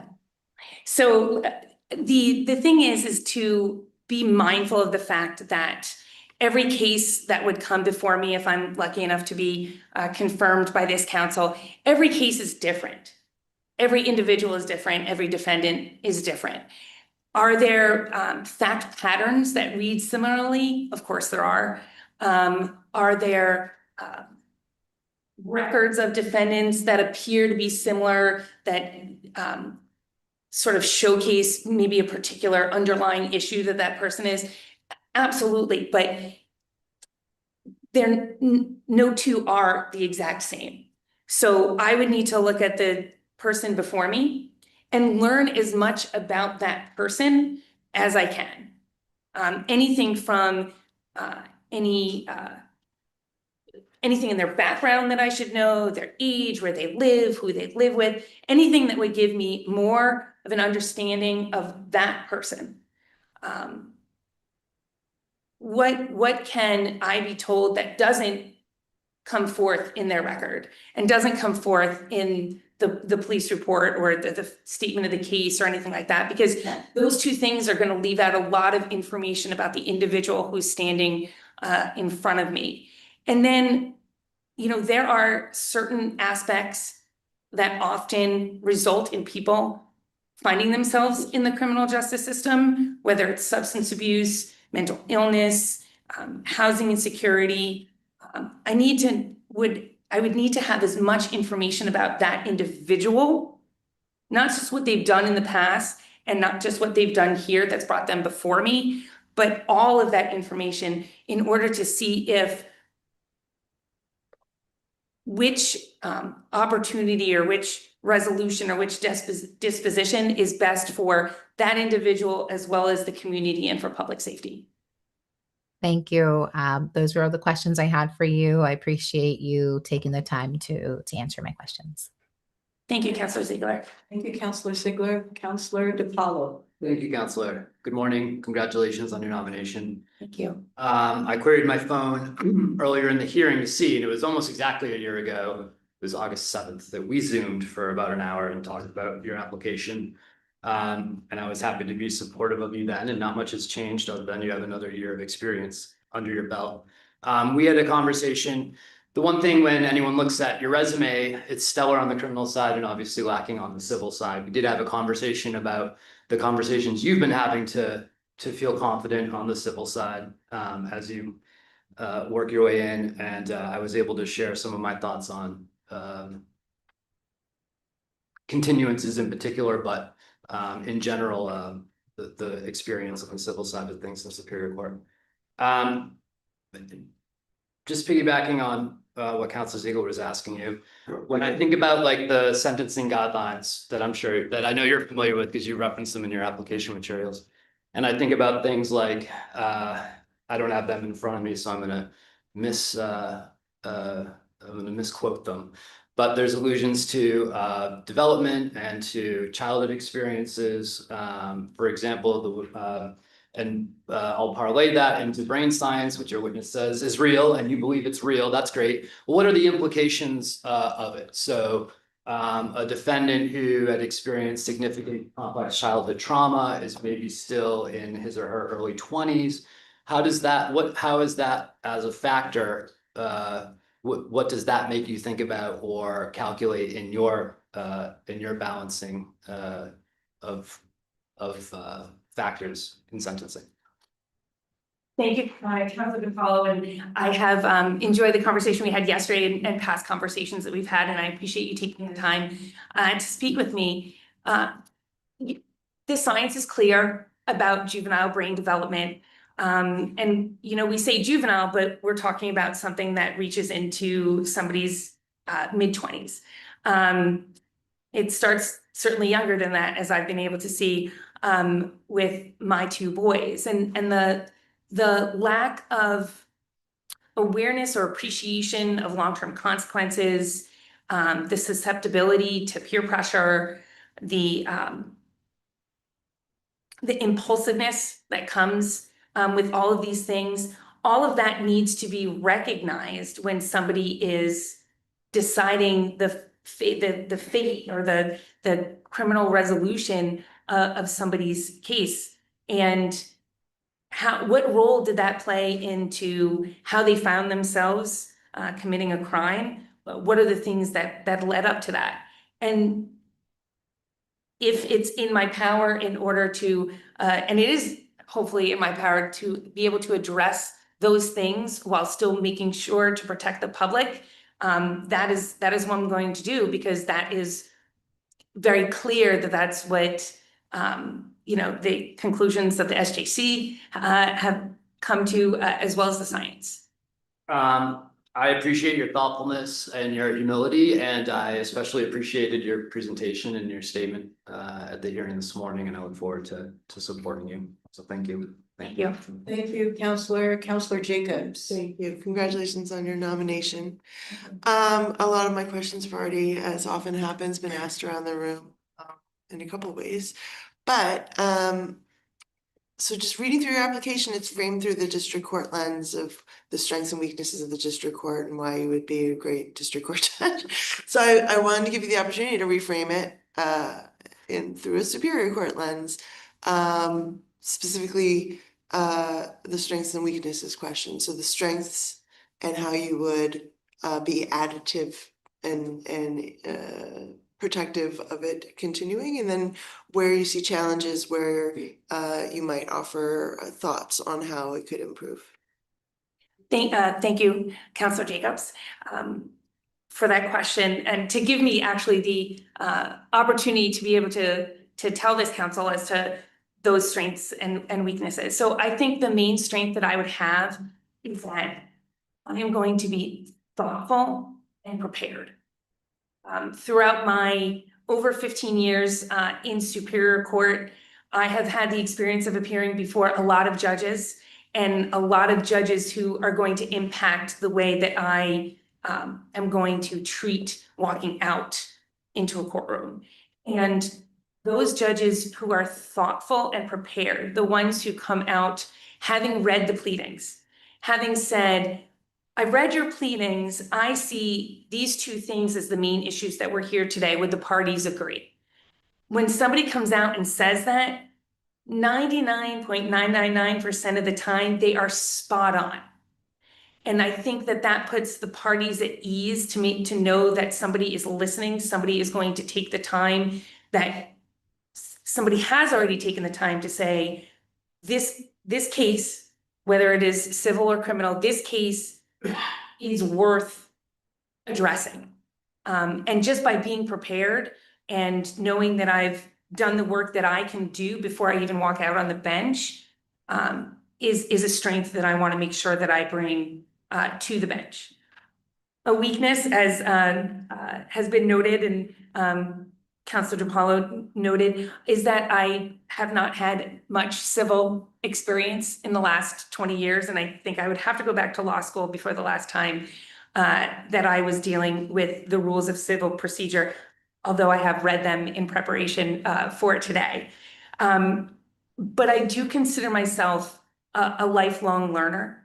And I am excited to be able to learn something new. I certainly have not learned everything that there is to learn about criminal law. I'm not making that representation here today, but to be able to dive in to a new area of law and see how that area of law is used and see the arguments that are made from that. I'm actually really looking forward to being able to learn about civil law, learn about civil procedure, and be just as thoughtful and prepared for those situations as I will be for others.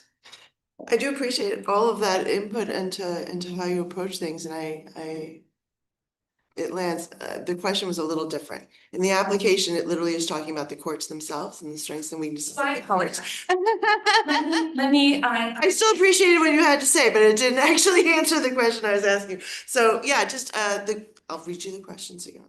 It's helpful because I'm sure you don't spend every night rereading the judicial application. What is the greatest strength of the court to which you're applying, and how would you preserve and improve upon that strength? And what is the greatest challenge confronting the court to which you're applying, and how would you address it? Yeah. so let me answer that question. I think the greatest strength of the Superior Court is that all of the practitioners, as well as, quite frankly, everybody in the building recognizes how serious the issues are that are being addressed.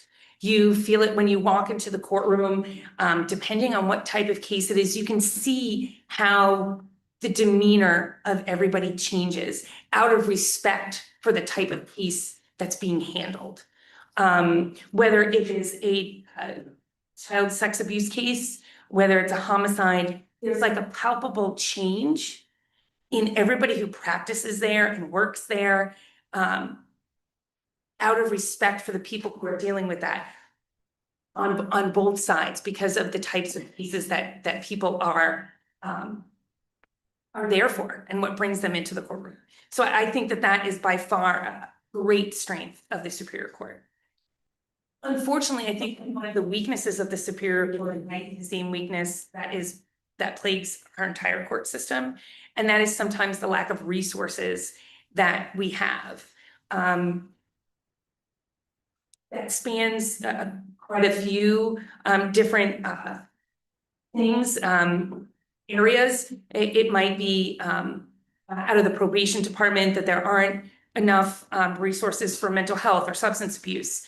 In the access to justice area, we have a tough time making sure that there are enough interpreters in the building to make sure that, you know, if you have the unfortunate situation where there are two trials that are ready to go and both need interpreters of the same type, one of them is not going. And I know there are a lot of people trying very hard to solve that issue, but it is unfortunately still a weakness that needs to be addressed. I appreciate that too. In the interest of time, I'll end there, but thank you very much. Thank you. Thank you, Counselor Jacobs. Counselor Ferrera, do you have anything? Thank you. Hello, as somebody who spent 30 years in law enforcement, I really appreciate your service to the Commonwealth. You've done a tremendous job. I've heard from people on your behalf. I'm going to vote for you for sure, 100%. I'm not going to waste your time. I would ask you to hold lawyers' feet to the fire for trials, especially like medical malpractice cases. I've been involved in some where the defense says they're not available for 18 months, you know, their trial schedule, and the judge sometimes doesn't say, well, have somebody else try the case. They're waiting for clients to die sometimes. So I would ask that you hold everyone's feet to the fire and make them try cases. So thank you for your service, and you have my vote next week, and you have a great crowd here of support, and I'm looking forward to voting for you next week. Thank you so much. And again, Lynn, congratulations on your nomination. I am looking forward to supporting your candidacy to be part of our Superior Court team. I know the work that goes into the Major Felony Bureau because I worked there as a victim witness advocate. I know the amount of time that attorneys put in to advocate for victims, but also making sure that those who are committing the crime get the resources that they need so they don't recommit the same offenses. And I'm very grateful that you were able to share and be vulnerable the story that you were sick, but you still continued because of the work that you love to do. And I think that sends a great message that you are compassionate, you have empathy, and you know people will come into court at their lowest in their lives, and that you will be there to understand and give them an opportunity to come before you, or whether it's giving them a second date or coming back, whatever the case may be.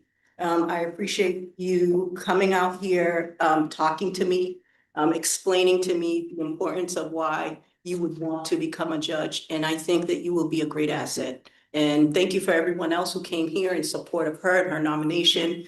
And it is now 12. This meeting is adjourned.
Started. I think we've got everybody here. Counselor Ziegler is not here today. Is that right?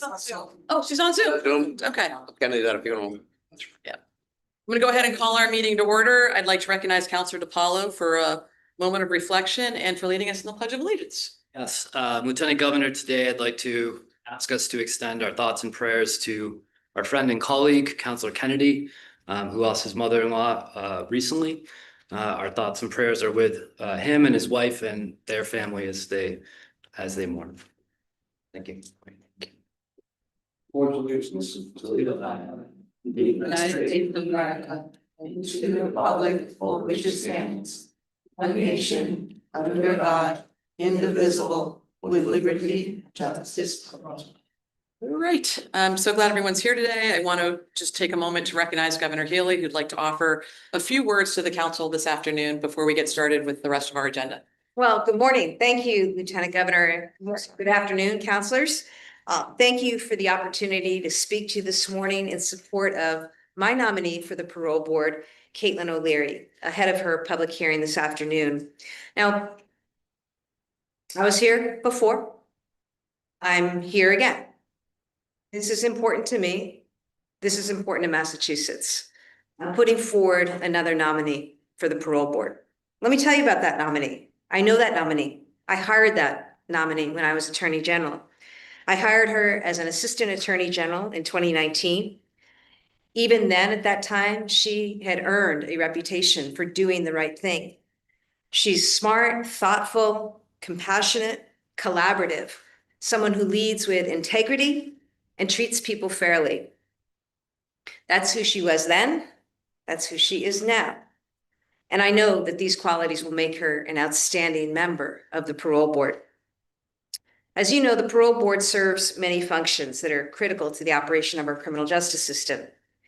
Each of the board's determinations requires careful and thoughtful evaluation of the requests of individuals who have been convicted of crimes and sentenced, the voices of victims and their loved ones, and public safety. To function effectively, the parole board membership must reflect a balance of perspectives. Now, for years, the parole board was criticized for having a singular lens of prosecution. It's all prosecutors. And I remember that criticism. I agreed with that criticism. You need a balance of perspectives. I believe that the best decisions are made when different perspectives are represented. That's why I've worked to build a board with expertise spanning mental health, reentry, juvenile justice, restorative justice, and parole supervision.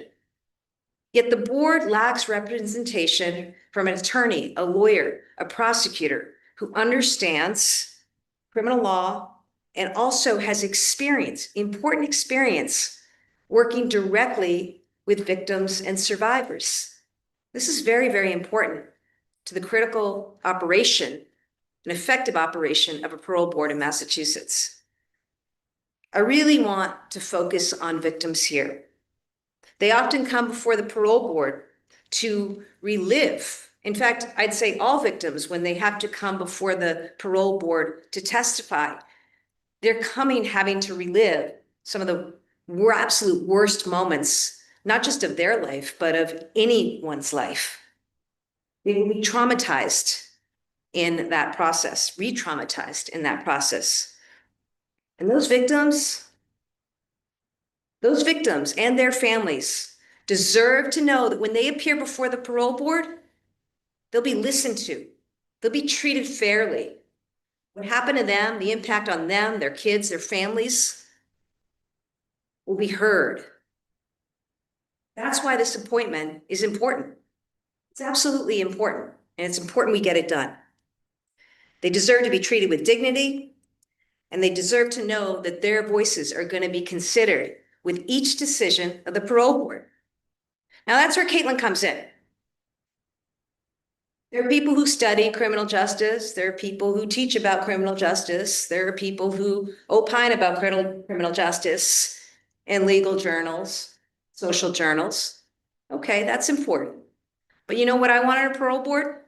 I want somebody who actually understands the criminal justice system, who's worked in the criminal justice system, who has experience working with victims, working with survivors, who understands this and understands the responsibility. And that's where Caitlin comes in. You know, she's worked at every stage of the criminal justice system, from investigation to charging decisions, to sentencing, to victim engagement, to parole hearings herself, to reentry. Throughout her career, she's been able to balance accountability and responsibility, also accounting for opportunities for rehabilitation, but always keeping public safety and the voices of victims in mind. Our parole board members work really hard. They deal with a large volume of complex cases, and their decisions have lasting impacts on families and on communities across Massachusetts. That's why it's so important that we have nominees and people on the parole board with the right amount of judgment and expertise and knowledge to be able to fulfill these responsibilities. So I encourage you to listen to Caitlin O'Leary today. I think that you will find her to be all the things that I represented her to be. I think she will do an excellent job, and I think that you'll see what so many judges, prosecutors, and defense attorneys have said about Caitlin over the years. She's got the integrity, the judgment, and the experience to serve the people of Massachusetts, and I respectfully ask for you to confirm her nomination when it comes before you for a vote. Thank you. Thanks, Governor. Thank you. Take care. This nomination, excellent. Appreciate you coming in to share more thoughts on it. Thank you.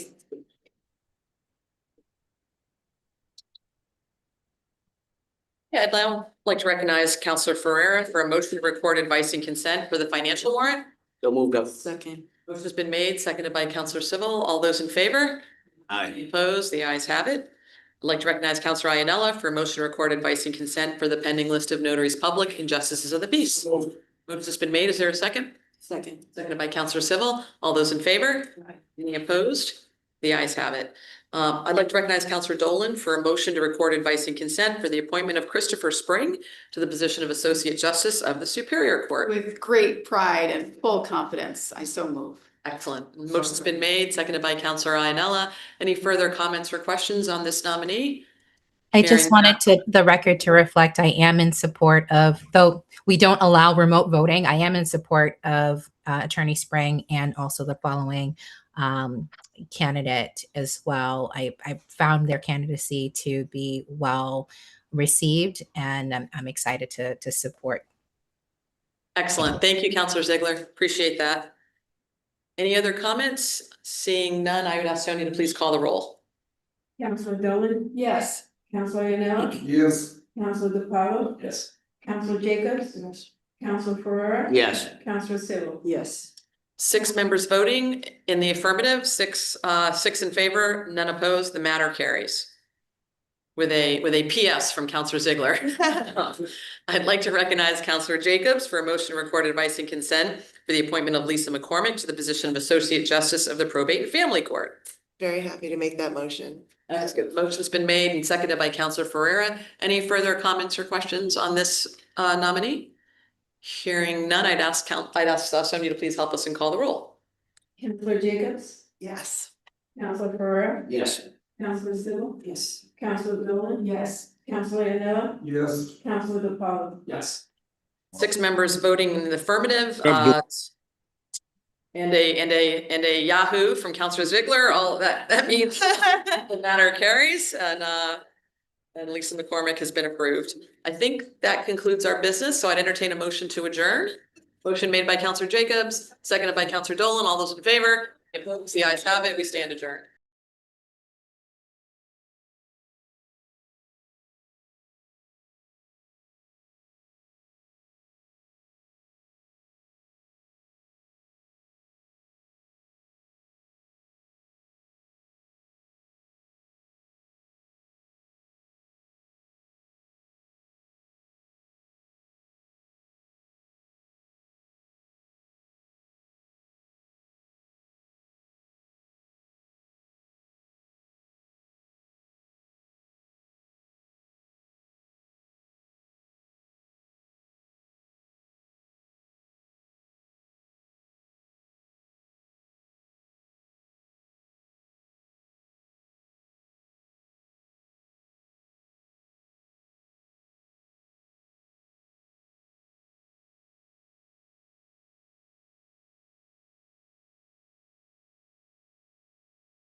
we will start the hearing for the nomination of the parole board for Caitlin O'Leary. And we will just have some housekeeping rules that everyone who is looking to speak or testify in opposition or in favor of Caitlin, you will have an allotted time of 2 minutes. Everyone will be given 2 minutes to give their testimony. We will be respectful of each and everyone's time and be respectful of those who are speaking this afternoon. Thank you.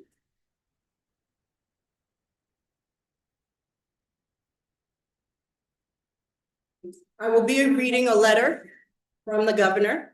It says, "Dear counselors, pursuant to the provision of section 4 of chapter 27 of Massachusetts General Law, I am pleased to nominate Caitlin O'Leary for appointment to the position of parole board member. Should the council confer its advising consent, the nominee terms will commence immediately and expire 5 years from the date of appointment. The nominee full name and address is Caitlin O'Leary. I appreciate your consideration of this nominee, and the resume is attached for your review. Sincerely, Governor Maura Healey." And I would like to introduce our counselors this afternoon. We have Counselor Ferreira, we have Counselor Dolan, Counselor Aganella, we have Counselor Ziegler, who was on Zoom, Counselor DePaulo, and Counselor Jacobs. And Caitlin, please bring forward your first witness that we have today for you. Thank you so much. I would like to have Michelle. Thank you.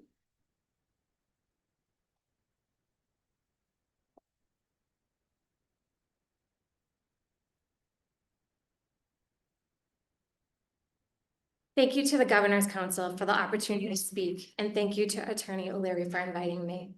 My name is Michelle Rodden, and I'm the first Assistant Chief Probation Officer at the Brockton District Court.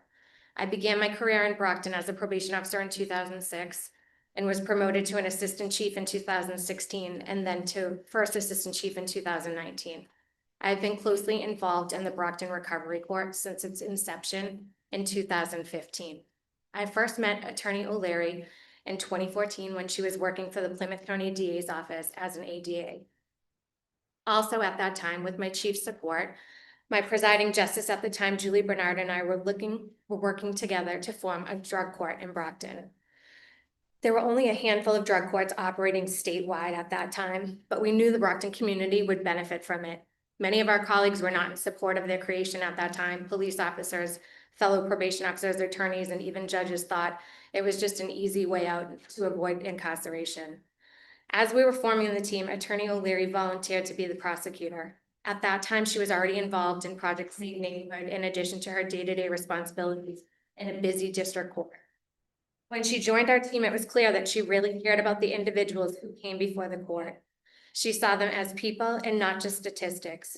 She immersed herself in training with our team so we could learn best practices. Her focus was on public safety through the lens of accountability, treatment, and support. By addressing the underlying issues, we in turn would help the community be safe.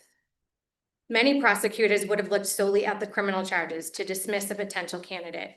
Attorney O'Leary took the time to carefully review the facts, review their criminal history and their relationship to addiction, speak to probation officers about potential candidates, as we often knew them well, and obtain feedback from victims who were involved. Attorney O'Leary knew that this would give participants the opportunity to change their life for the better, be accountable, and repair the harm that they have caused. We worked together to find appropriate candidates, the target population with high risk, high need. We noticed quickly that this population was a revolving door in the district court and oftentimes multi-generational. We learned that this population not only suffered from severe addiction to drugs and alcohol, but most of them were victims of crime at some point along their journey as well. Attorney O'Leary was an integral member of the team. Her input was valued by probation, judges, and defense counsel. She truly cared about outcomes, which was evident in her support around rehabilitation while balancing her insight with public safety. Every graduation has a common theme. Drug court works, and it helped save my life. Attorney O'Leary was dedicated to making a difference in the community by focusing on positive outcomes.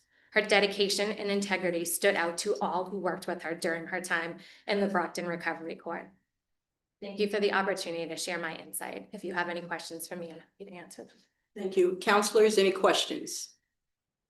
Thank you so much. Thank you so much. And can we have your second witness come up, please? Attorney Michael Bergeron, please.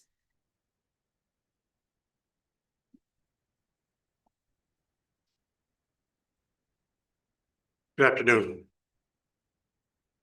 Good afternoon, council members. Thank you for the opportunity to speak on behalf of Governor Healy's nomination of Caitlin O'Leary to the Massachusetts Parole Board. I also like to thank Caitlin for the honor of speaking on her behalf. I expect the council has seen my letter of support submitted on behalf of Caitlin. As I have never spoken before the court to the council, nor do I believe that I've ever crossed paths professionally or socially with any of you. I'd like just to put the context of my foundation of my opinion in my recommendation in terms of the letter. Shortly after passing the bar examination, Caitlin came to the Plymouth County DA's office in March of 2015. At the time, I had more than 17 years in the trial court system ahead of her, while also residing and spending the great majority of my legal practice in Plymouth County. In my years before being admitted to the bar, I had the great fortune to sit on and help prepare multiple murder defenses with Attorney Joseph Krowski Sr. in Brockton. The likes of the prosecutors then were Paul Dawley and Frank Gaziano, who later became judges at the highest level in Massachusetts. They were handling the cases for the Commonwealth. From the start, I was able to watch and learn from exceptional legal talent. From there, I became involved in the Pilgrim Bar Advocate program in Plymouth County, taking a seat on the board of directors when then defense attorney Timothy Cruz vacated his seat on the board when he was appointed by the governor as the interim DA for Plymouth County. Over the next 4 years, my practice included serving as a bar advocate at the district and superior court levels. Year 5 in the program found the Pilgrim Bar Advocate directors seeking out a supervising attorney for the program, for which I found myself as their choice to fill the role, initially with the condition that I would fill the position on an interim basis for 1 year and return back to the board. This oral agreement of 1 year turned into 8 years. And I was in and out of the courts of Plymouth County 3 to 5 days a week. It's with this background in mind that I've outlined, which serves as the foundation for my recommendation and opinion on behalf of Caitlin. She and I first met what I would call our year in 2014. We would go on to have numerous cases together over her 5 years in Plymouth County. Our experiences on opposite sides range from arraignments to pretrial conferences in district and superior courts, including one co-defendant wiretap case, which had 10 defendants that she was running and managing, as well as motion to suppress hearings and one motor vehicle homicide trial in January of 2018, which was less than 4 years from entering the district attorney's office for Caitlin, which is a rarity for a prosecutor. During Caitlin's 5 years, her talent was evident. I also have a memory of trying to recruit Caitlin to join our program as a defense attorney before she moved on to other offices. Over the years, Caitlin and I have maintained contact since she left the Plymouth District Attorney's office. We have kept in touch, whether it was seeing her in the courts of Bristol County, where she worked for a time before her present role at the parole board, or her as an assistant attorney general with her cases in Brockton Superior Court, or in her role as legal counsel for the parole board. Months ago, I even recommended Caitlin to the Bar Advocate program as a speaker for the annual training conference this October. Parole is the topic. I can tell you that Caitlin's reputation amongst her peers is excellent and beyond reproach, and has been that way since she first began in 2014. Caitlin has forever been known as fair, reasonable, and honorable, much like Judge Dawley and Judge Gaziano in those early years when I met them. As I understand it, some may wonder whether an attorney with a former prosecutorial background can make reasonable and fair decisions regarding the parole of incarcerated defendants. As an attorney who has been a lifelong criminal defense practitioner with personal knowledge and observations of your nominee, I can state Caitlin O'Leary's background should be of no concern. Quite the opposite. Caitlin's background should provide confidence by adding her as an addition to the parole board. I have no doubt that Caitlin will bring a collaborative approach to the parole board. Caitlin has forever been fair-minded, reasonable, and thoughtful. It is in her DNA. Caitlin's background, when compared to other members of the parole board, will not divide it, but only strengthen it as they collectively work together towards the ultimate decision for every individual applying for parole. It is with great pride that I sit before the Governor's Council today, recommending a colleague of mine, especially one from the opposite side of the bar, for confirmation to the Massachusetts Parole Board. Again, thank you for your time here today. Thank you. Counselors, any questions? And I forgot, go ahead. I just want to say thank you. You're welcome. And anything for Caitlin, as you could hear. And I forgot to mention, we have Counselor Ziegler, who is on Zoom. She is recovering from a medical procedure. And again, Counselor Kennedy, we send out condolences to his family. He is attending his mother-in-law's funeral, so he cannot be in attendance today. So just wanted to let everyone know that. Okay, thank you. Thank you with that. And may we have the third witness? Thank you.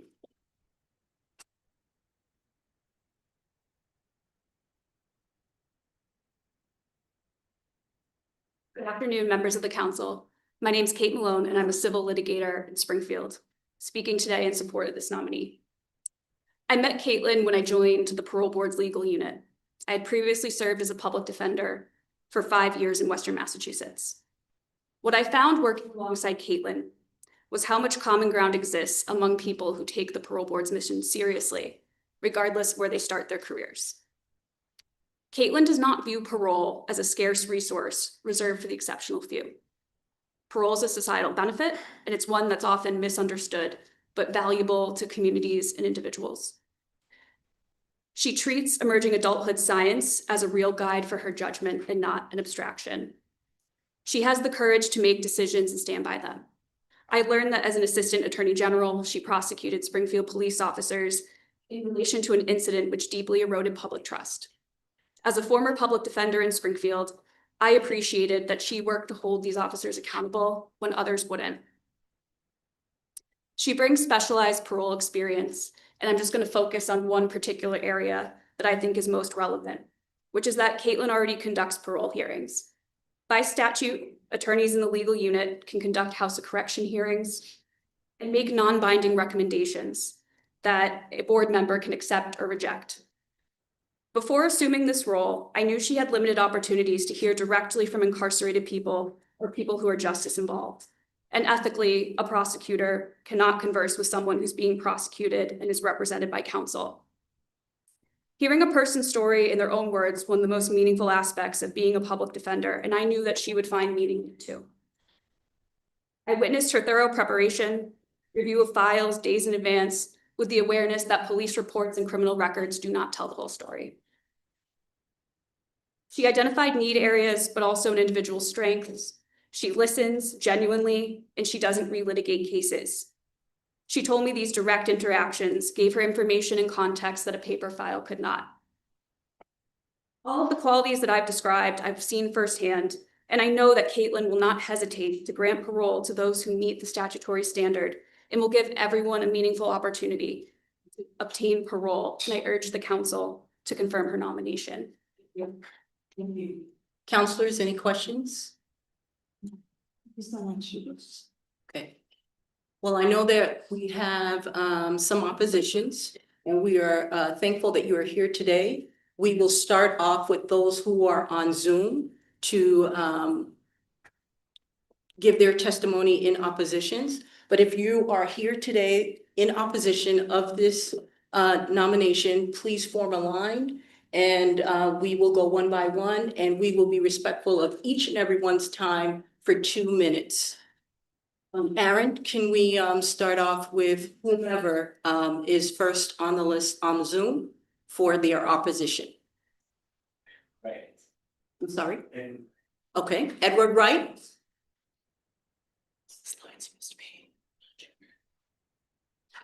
Excuse me, counselor, is there somewhere where It's right there is fine, and then I'll have you move towards the camera. Okay, thank you. We will start off with the Zoom.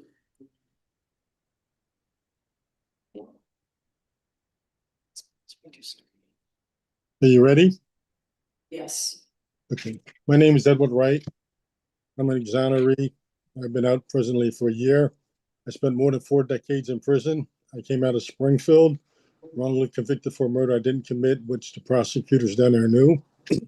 I'm here today in opposition against any prosecutor being placed on a parole board. For this reason, over the 40+ years that I've been in prison, I've watched many people go in front of the parole board. I helped them go in front of the parole board. I helped them with letters, helped them write their parole packets. And in every case that I've done and that I know of, prosecutors has opposed every person that moved for parole, even in cases where they knew that a person was possibly innocent or that they had been wrongfully convicted, even when the person has filed motions for new trial based on being actually innocent. And so with me is I find that it would be harmful for the parole board to have somebody from the prosecutor's office who was a prosecutor sitting on a parole board as an inside person. Because to me, that's what they are. They would be an inside person for the other prosecutors in the state who oppose every parole that comes up. They submit letters, they fight against it. In my case, I was exonerated a year ago. Even though I was exonerated, they are still calling me a murderer. They're still fighting against me. These are prosecutors. They don't take responsibility. They don't earn up to what they do. They get to their mantra and they stand on it. And right now, I'm out of Counselor Terrence Kennedy's, I'm out of Medford. That's where I'm at this point.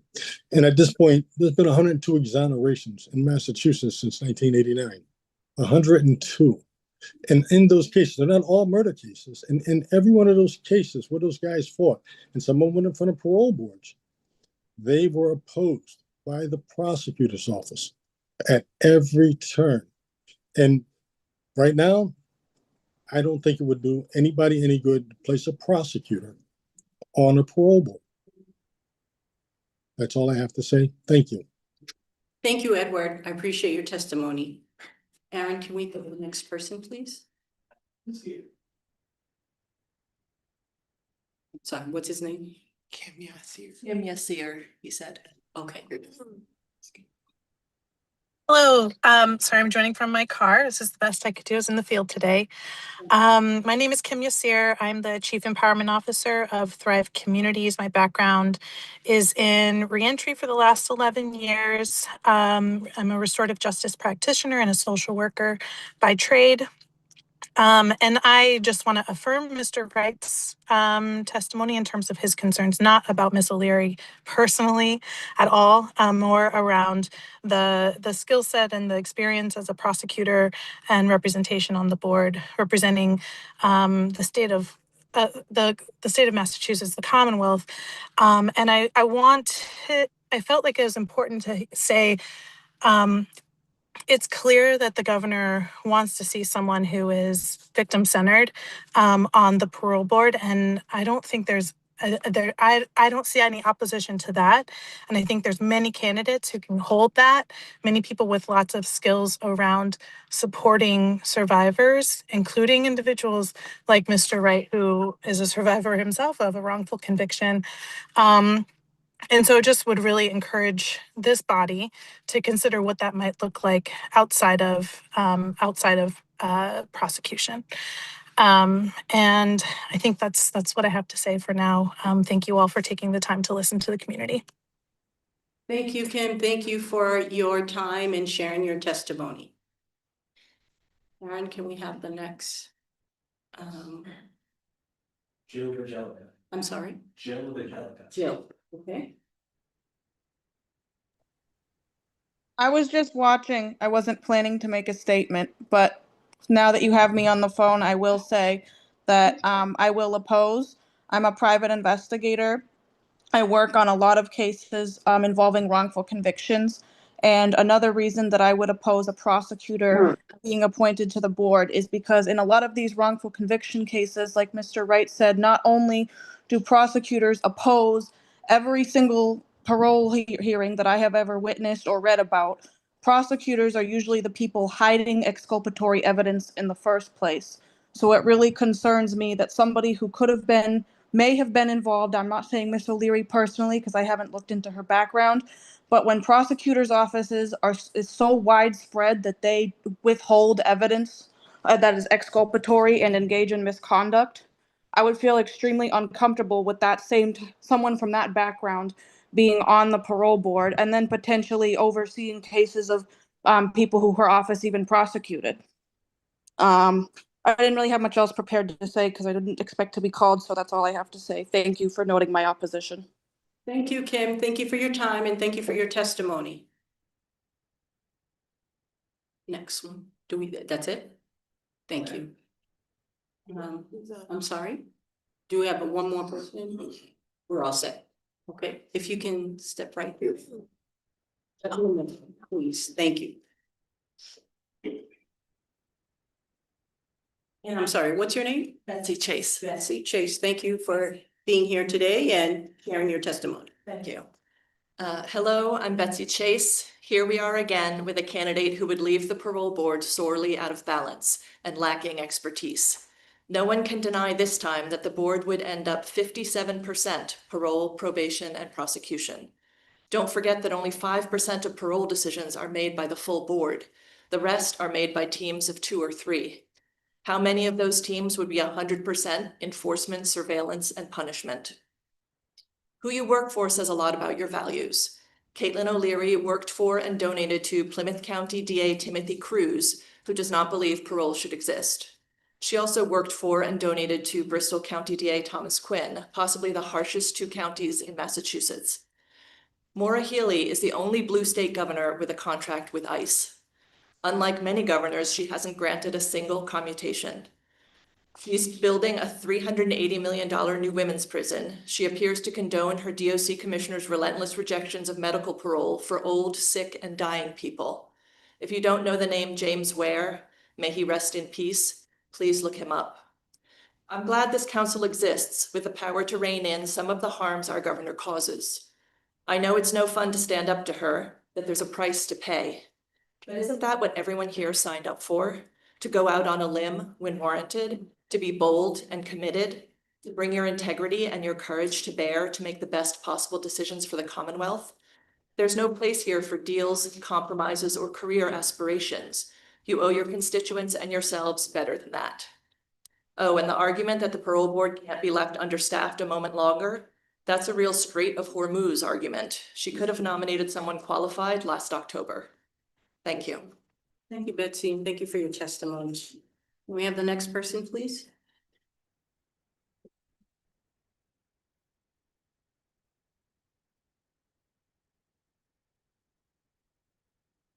Good afternoon. My name is Olivia Dubois. I'm a licensed independent clinical social worker, and I'm urging the council to vote no on this nomination. The parole board's role is to determine whether someone can live safely in the community with appropriate conditions and supervision. How can a board member make that determination without understanding reentry, mental health, trauma, disability, community resources, and what appropriate support actually looks like for an individual person? If this is a survivor-centered nomination, I urge you to speak with survivor-led organizations like the Peace Institute. Being a prosecutor is fundamentally different than that of someone providing support, trauma recovery, and healing. If the governor and this council hope to support survivors of harm, then I ask that you effectively fund healing services for those impacted. Parole is fundamentally about the possibility of change. Board members are tasked with making forward-looking determinations. They are not deciding whether or not someone committed a crime. They're being asked to look beyond the worst thing a person has done, or as Mr. Wright said, a person is accused of doing, and determine who that person is today, sometimes decades later. A board member must be able to distinguish trauma responses from defiance and a need for additional support for a need for punishment. I've spent over a decade walking alongside people through reentry, coming home after years, sometimes decades of incarceration, which is complicated. It means relearning how to navigate the world, relationships, technology, transportation, treatment, and even ordinary decisions that most of us in this room take for granted every day. If you have never supported someone through that process, how can you meaningfully assess a home plan? How can you assess whether a condition of parole will promote success or become a barrier for it? This practical knowledge matters because the parole board doesn't just decide who comes home. It helps determine whether people have a meaningful opportunity to succeed once they get there. And this is a benefit for petitioners and survivors. That is why the experience with reentry cannot be treated as a peripheral. 2 minutes. Thank you. Thank you, Olivia, for your time and your testimony. We just want to be respectful and give everyone the same amount of time. I gave you 2 minutes and 16 seconds. So, may we have the next person, please? Good afternoon. Good afternoon. Good afternoon to you. My name is Milton Jones. I'm Director of Reentry Services at the Lewis D. Brown Peace Institute. First, let me say that I believe I come with a unique position in terms of being qualified to speak here today. I am not only a Director of Reentry Services, but also formerly incarcerated and fully exonerated, such as what Ed Wright said, wrongfully convicted. And I am a survivor of homicide, having lost a son and others. I believe a former prosecutor should not serve as a member of the Massachusetts Parole, because the roles of prosecutor and parole decision maker are fundamentally different and create an appearance of bias that undermines public confidence. Prosecutor's responsibility is to secure convictions and advocate for public safety through criminal prosecution. A parole board member, however, must objectively evaluate whether an individual has changed, accepted responsibility, and can safely return to the community. Those are distinct functions requiring different perspectives. The parole process is intended to focus on rehabilitation, institutional behavior, evidence-based risk assessment, and successful reintegration, not to retry original cases. A prosecutor has often spent years building a case against defendants and advocating for lengthy incarceration. Even if the prosecutor acts in good faith, which I'm sure she has, the public can reasonably question whether they can fully separate that professional identity. I apologize. 2 minutes and 1 second. That was 2 minutes? Yes. I have a timer on and I want to give everybody That's respectfully. a whole page. No, That's not cool. I'm sorry. It's per person and I've given you, I gave Olivia 2 minutes, 16 seconds. I gave you 2 minutes and 1 second. Let's see what the next. Get the other 15 seconds. We don't want to share our time either to give shares. Counselor Iannella. A suggestion. Yes. Excuse me, this gentleman had a whole couple extra pages, and I know, obviously he's respecting your decision, but as an option, can he submit that, so we. Absolutely. If If anyone. Copy for you, and you can, the council board, and maybe everyone. Yes, absolutely. Everyone who goes above their time and is not able to finish their testimony, please give us a copy. We will make sure that every counselor gets an opportunity to read your opposition. I would love it regardless, because I'm a reader more than a listener. I can retain it better if I read it. I understand. So Thank you. I will do that. Can we have, the floor is yours. My name is Lisa Berland. I'm a member of Parole Watch and also the Massachusetts Parole Preparation Project. I'm reading a letter from Stacy Borden. Yes. Dear members of the council, my name is Stacy Borden. I'm writing to respectfully but strongly oppose the nomination of Caitlin O'Leary to the parole board. My opposition is not personal or denial of professional accomplishments. My concern is her background is as a former prosecutor and current parole board attorney will add another law enforcement and legal perspective to the board, where that perspective is already heavily represented. I write as a formerly incarcerated woman, as someone who has counseled people preparing for parole hearings, as the founder and executive director of New Beginnings Reentry Service, which I think is an adult reentry day center. The people appearing before the parole board are not simply case files or institutional records. Many experience trauma, poverty, racism, addiction, abuse, and family separation before incarceration. They then may experience additional trauma whilst trying to survive the prison environment. Determining whether someone has accepted responsibility, developed insight, healed, and prepared to return safely to the community requires more than legal knowledge. It requires a deep understanding of trauma, emotional transformation. Members of the council have previously raised these concerns. Councilor Dolan acknowledged concerns about the level of law enforcement representation. Councilor Ionella called for fewer members from law enforcement and more members with social science background. Councilor DiPaolo similarly expressed concern about the board composition and emphasized the need for social workers or clinical psychologists on the board. The Commonwealth has qualified people who understand both accountability and transformation. Continuing to nominate candidates primarily from prosecutorial and law enforcement systems sends the message that the voices of directly impacted communities and healing professionals are still not being heard. I am deeply troubled that the governor continues to advance nominations that do not reflect what the community and members of this council have said is needed. If the council's commitment to balanced and diverse experience is meaningful, this is the moment to uphold. I respectfully ask the council to reject Caitlin O'Leary's nomination. Thank you so much. Please give us a copy. We will make a copy of that and we will pass it out to each of our counselors. Thank you. And can we have our next testimony, please? Good afternoon. Good afternoon. Magdalena, and I am writing a letter submitted by Chaplain Clementina M. Cherry, the founder and CEO of the Lewis C. Brown Peace Institute. I come before you today as the mother of my 15-year-old son, Lewis C. Brown, who was murdered in Boston in 1993. First, I want to acknowledge Attorney Caitlin O'Leary's years of public experience. By all accounts, she has dedicated her career to serving the people of the Commonwealth with integrity and professionalism.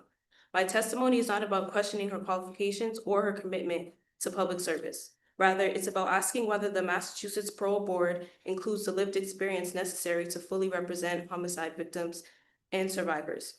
For more than 30 years, I have walked alongside thousands of families whose lives have been forever changed by homicide. I have also lived my own painful journey through the criminal legal system. Like so many families, I believed that once someone was convicted, justice had been achieved. I soon learned that surviving homicide is not a single event, it's a lifelong journey.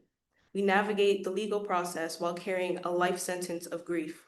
Unlike everyone else in the courtroom, our sentence has no release date. Every stage of the process has potential to reopen profound trauma. Over the years, my own journey has taught me that justice is more complex than I ever imagined. I have experienced both the comfort and the limitations of the criminal legal system.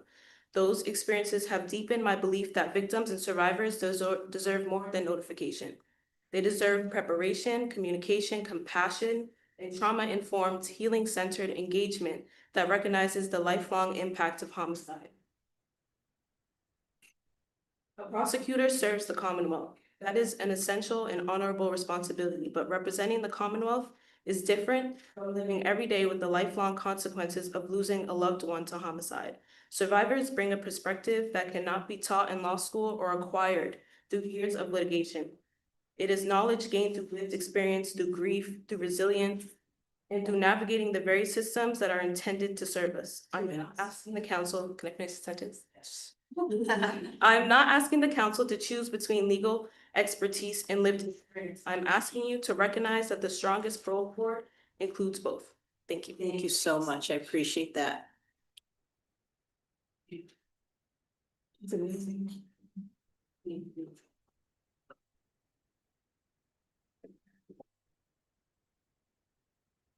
Thank you.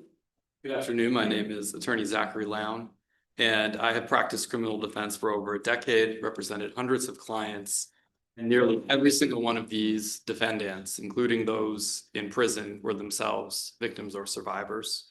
These men and women were nearly all abused as children or victimized as adults. The prosecutor sits across the aisle from these individuals, and they do the job assigned to them, which is to prosecute. And for those survivors who they do meet with, it is usually to prepare their testimony. I just want to share one brief client anecdote to illustrate my point. I've changed names and details to protect anonymity while conveying the truth of this client's story. I represented a woman named Jennifer.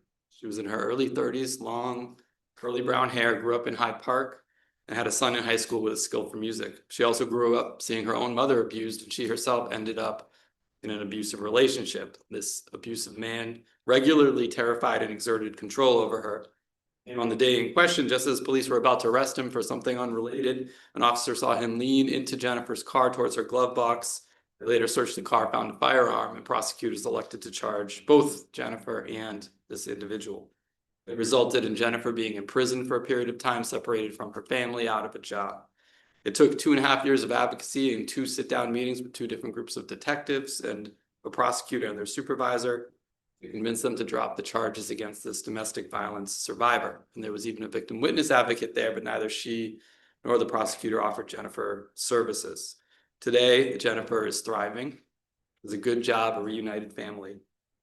Prosecutor's job, as I mentioned, is to sit across from individuals like Jennifer, not alongside of her. And in contrast, a social worker, a reentry coordinator, even researchers visit clients in their homes, speak to their siblings about their relationships, talk to their parents about their childhood, drive them to court dates, buy them lunch, take the time to learn about their lives and what led them to this point. I respectfully ask that you consider a candidate with that one-on-one experience. Thank you.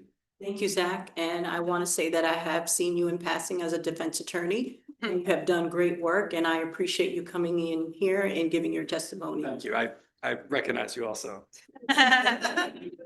May we have the next person, please?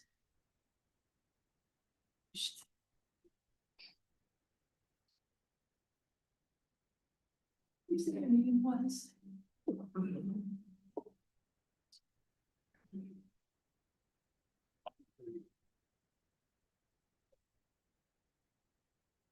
Hello, my name is Patty Guerin. I've spoken to most of you. I have, since 1994, been the director of the Northeastern Law School Prisoners' Rights Clinic, where I teach. I've also been an active criminal defense and civil rights attorney for the last 40 years. I'm here today to oppose the nomination of Caitlin O'Leary. I am opposing her because of her work history, what she has done, and what I've seen in the past with prosecutors and the parole board. I almost feel like, what is going on with these last 2 nominations? I very proudly watched this board stand up to the last nomination of a prosecutor and tell the governor we did not want a prosecutor. Your constituents do not want another law enforcement person on the board.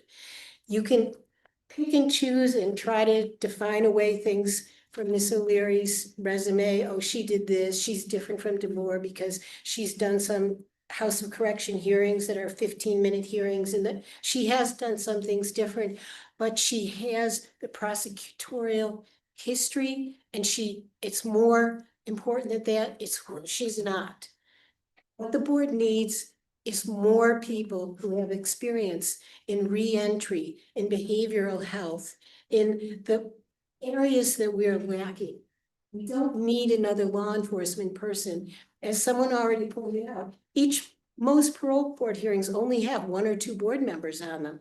And we need to spread the knowledge out amongst the 7 people, not concentrated in more law enforcement people. It doesn't make any sense. It doesn't give the board any credibility. It creates more problems. I don't know what's going on with these nominations, and I've heard people threaten from her office, well, if you don't do this, we'll just nominate another prosecutor. That's not the way to run government. To stand up to this nomination, please vote no. And Caitlin's gonna understand you're not voting no for her. You're voting no for her history and background, not her. Thank you, Patty. I appreciate your time. Yes, Counselor. Excuse me, there are 7 members of the parole board, there's 1 vacancy who's sitting on the board now, correct? Correct. Of those 6, how many would you consider, when you use your word, are law enforcement people? Of the sitting, I would say a definite 3. This would make 4. Because I don't know, have any idea the answer to the question? One at a time, name 1. You want me to start with the law enforcement or the non? Just the 3 law. Okay, the chair is Angelo Gomez. Okay. His. We're gonna go through all. Now, I've heard all these folks today. They don't like the nothing personal against this nominee, it's the fact that she's a prosecutor, law enforcement. Angelo Gomez. If you had to rate, he's been on there, what, how many years, how long has he been on there? Not even, I think he's been on a little over a year. How, based on his decisions, are any of those decisions, first of all, public? No. Well, there's no decision that's linked directly to him. The lifer decisions, they just give the vote, so it might be 4-2 or 5-1, so you don't know which way you voted. And all the other decisions are not public. Okay, so we really don't know. We won't go through all three, we don't really know if these three law enforcement folks on the parole board, we don't know if they're pro-victim, pro-government, I know they have prosecutorial backgrounds, but we don't know how they've been on the parole board, is that right? We don't know their votes, that's right. Everything else is anecdotal, what we've observed. This is all about like, how they doing, they're giving people a fair shake. We really don't know that. I would say we don't know how they've been Which is voted. too bad. I wish there was a system, so you'd know, how somebody voted. You know how we vote. I mean, we don't come back and say, oh, the nominee went through, we don't know the vote, you know the votes there. It's too bad, I know it has nothing to do with you, but it'd be a lot easier if the parole board had a system that we know who voted for who voted against, who voted for. If it would help us too, especially if they get a reappointment. But yeah, no, thank you very much, and unfortunately, we don't have that answer, it's not your fault, but thank you. Thank you, Patty. Hey, it's Patty.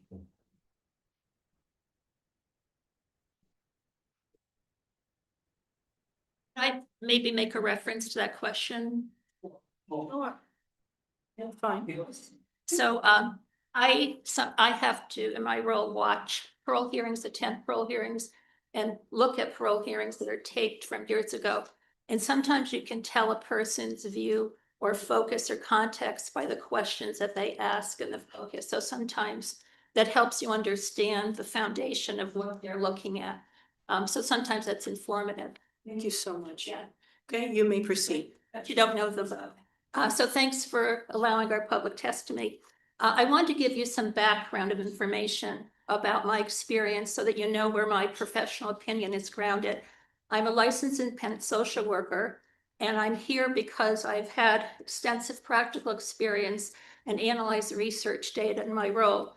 I had been director of social work for 13 years over the Public Defender Division for the Committee for Public Counsel Services. And I also had been executive director of Domestic Violence Agency. So I'm on both spectrums, victims and also people who are incarcerated. I'm core member and founder of the Women's Incarceration Project at the Center for Women's Health and Human Rights that analyzes data and looks at systemic issues, including parole decisions.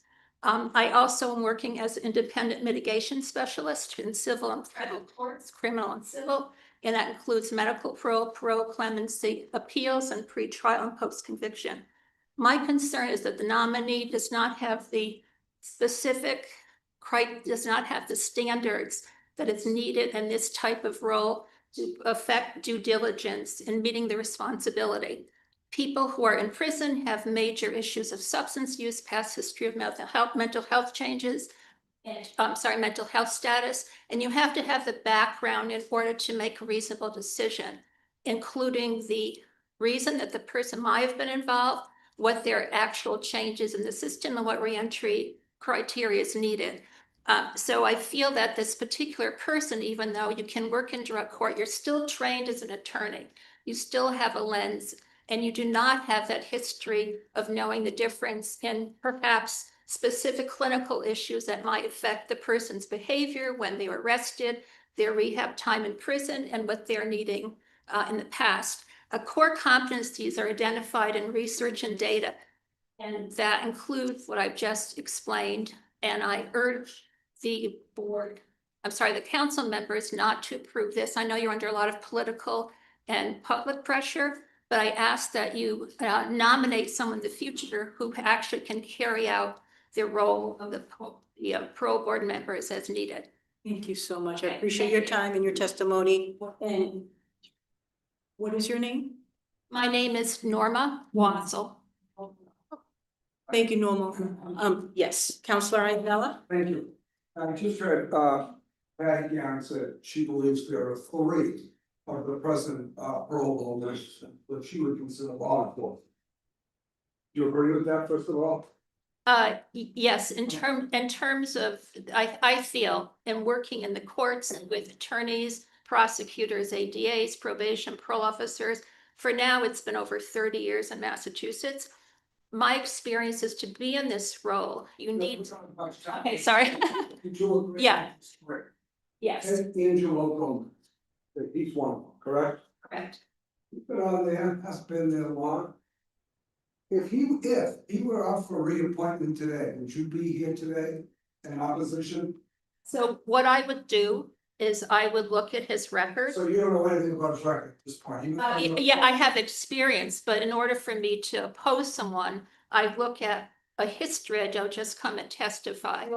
Yeah. You don't have enough knowledge, whether he's doing a great job or he's doing a terrible job. You don't have enough knowledge at this point. I wouldn't want to speak to that kind of evaluation here now. To be fair to him, I have an opinion, but I don't want to give that in a public forum. To be fair to him. On the parole board, who was that? Because there's 3. Sorry, I don't remember. Patty. The other 2 members? There's Angelo Gomez, there is, Rafael Ortiz. Edie Alexander. I would say Edie Alexander, who was a probation officer. Fancies herself as a restorative justice. I'm sorry, Mike. Let me just ask a question. Okay. These folks in opposition, they have a lot of knowledge about the parole board. They go to the hearings, they do research. Do you have an opinion today? If you your opinion, did the council make a mistake in confirming, I don't know her, Edie's last name, but if Edie were here today, would you vote on, for all the kids for reappointment? You just don't know. I would vote against it. My experience of working 30 years in the criminal justice system on both sides, I feel that the position of authority is so significant for the individual and public safety that you have to have a certain minimum criteria. I feel that. I just want to get a sense how you view the council. Gomez, no opinion. Edie, I'm not sure her last name. Alexandra, you would, if she were here today, you'd vote against her. What was the other member? So Rafael Ortiz. So I look at I understand what you're looking how at. they have. No, we appreciate your opinion. What about the 3rd member, Rafael Ortiz. If he were here today, through all your experience, and you had a lot of experience, would you vote, would you recommend, would you be here in opposition on other opinions? For reappointment? Yes. For the reappointment, I would be in opposition. Okay. Yeah. So you think, well, I'm glad you're here, you think the council made a mistake with respect to at least those 2 nominees. We voted for these, and now you're here today saying if they came up for reappointment, you would be here in opposition. So for the hearings I've looked at, they're public, and from the decision-making that I understand, the type of questions, the emphasis on certain things that relate to the original crime, irregardless how many years people have been in. My concern is, and the questions I asked, I do not have the basic clinical understanding of human behavior, enough information on research data and how it's affected practice. That part is missing, and that's so important. Yeah.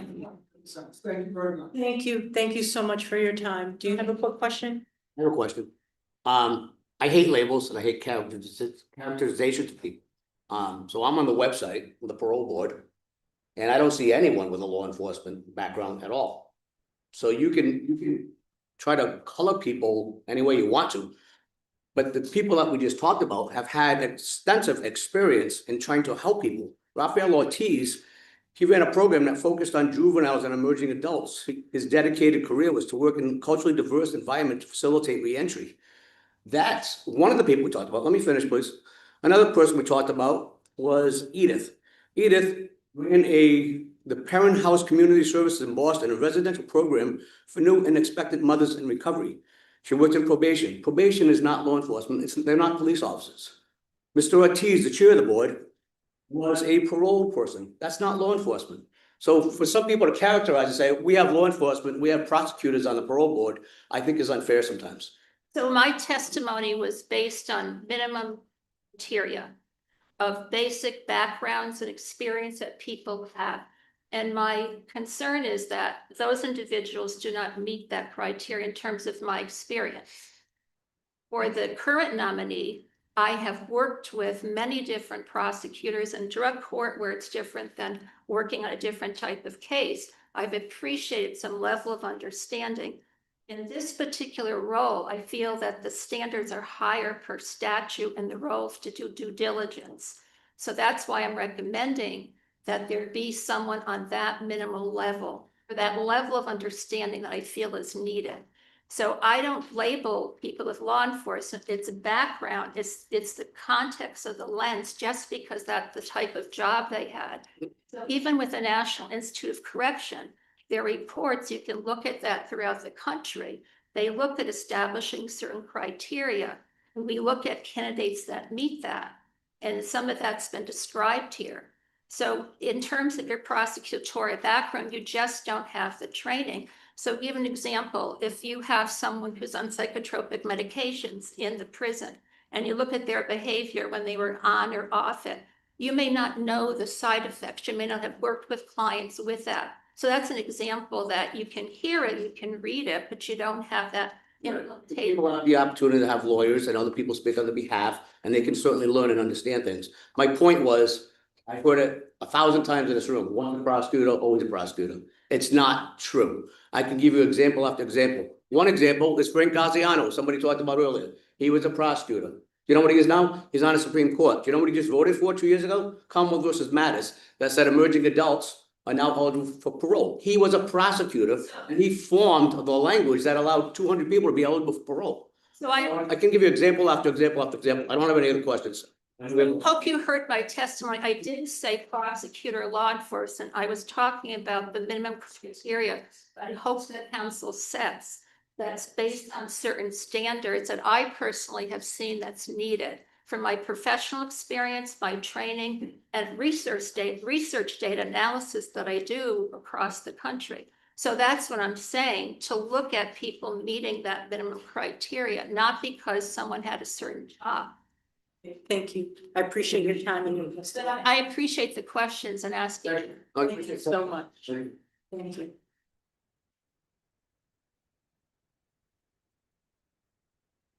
Good afternoon, everyone. Good afternoon.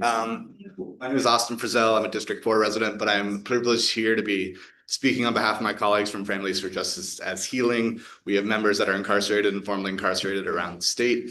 And my colleagues today asked me to speak on their behalf simply because they are helping women with reentry from Framingham as we speak. So we are an organization that understands the gravity and lasting irreparable harm of interpersonal violence. Our staff members include mothers, grandmothers who are survivors of sexual and domestic violence, and survivors of homicide victims. In fact, the overwhelming majority of incarcerated women are survivors of violence themselves. We are dedicated to nurturing communities where people are held accountable for the harm they cause and are supported to heal from harm and repair after harm, and receive all the resources and care they need to prevent harm ever happening in the first place. I have relatively gone to few parole hearings, but I have been to over 24 hours of life hearings, which I know is more than many people in the room today. So I do come with some belief that the role of prosecutors are overrepresented in those spaces, and they are often focused on relitigating the facts of a case as it begins and not looking at the person as they exist now. We definitely want to focus on more so what we do want from the parole board. And we have been very clear to this body and the governor of the type of people we expect to be nominated. Disappointing to have some more of the same in that regard. We do believe in evaluating a person's development and progress and their potential to be positive and productive in their community after serious trauma, and extending incarceration requires more than just a cursory, casual, or popular understanding of psychology, human development, and addiction. We acknowledge the board has made strides in this area and urge the governor's council to continue these improvements. We need more board members who are professionally trained and personally experienced in these areas to listen, process, and assess the testimony with the appropriate level of acuity, specificity, and nuance. Thank you so much. So much, Austin. We appreciate your testimony.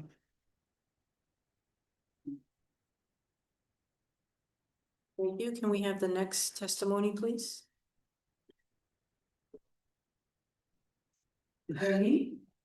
Timothy Deal.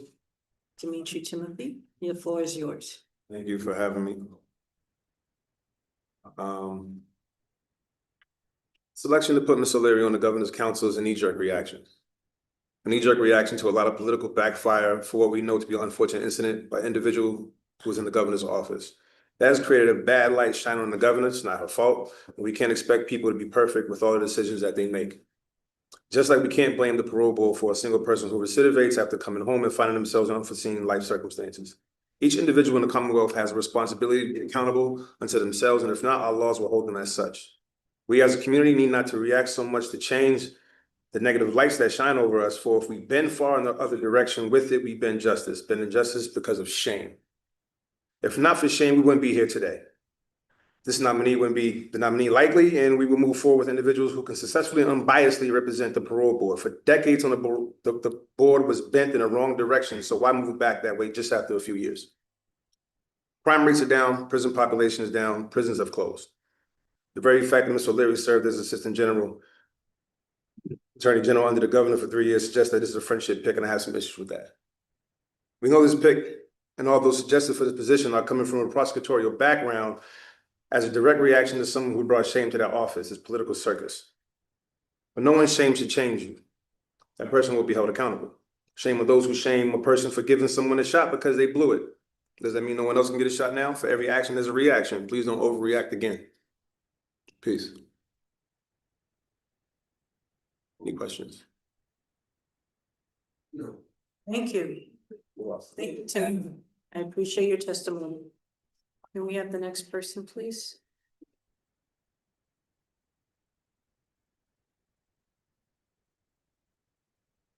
Hello. Good afternoon. My name is Matt Hudson, formerly incarcerated 33 years. So I know a thing or two about the parole board and what's been situated this run up to now when we have prosecutors on the board. You know, and I think sometimes historically we have amnesia, right? For decades, parole has been denied to eligible men and women because of prosecutors on the board like Ms. O'Leary. This is not a judgment against her, but it talks about the mindset of a prosecutor that she can't help herself. And we should not put that burden on her, right?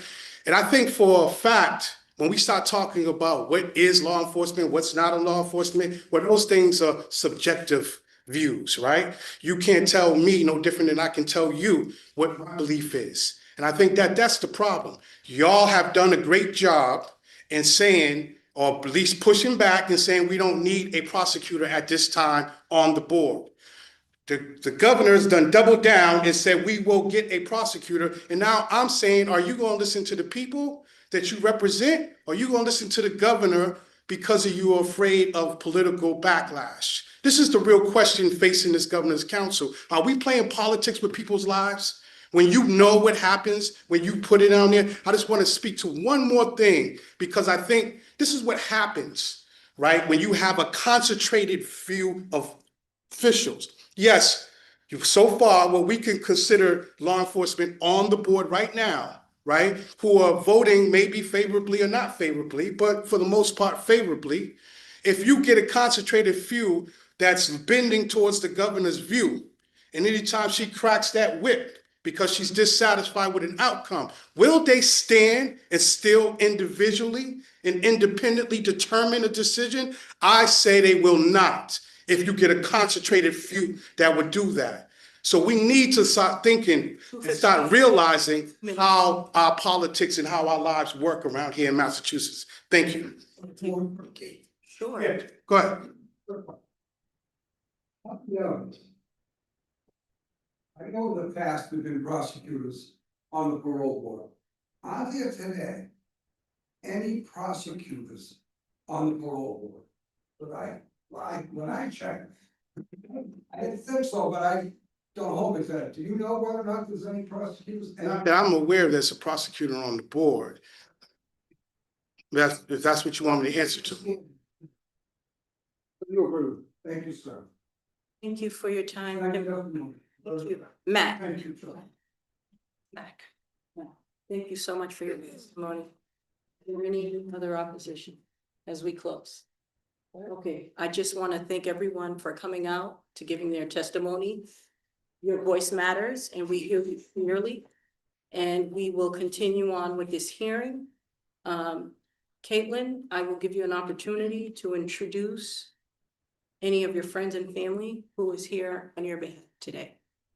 Thank you very much. Here today with me is my husband, Christian McTarnigan. As is my mom, Ellen O'Leary. And I have friends here from the parole board as well. Thank you.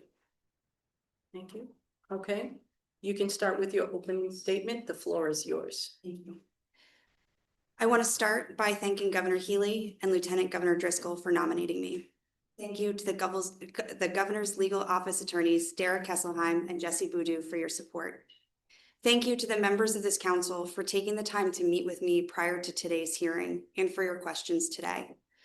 Thank you to Sonia Altamarino and her team for helping shepherd me through this process. And thank you to my family and those who have supported me through this journey. I would not be here without you.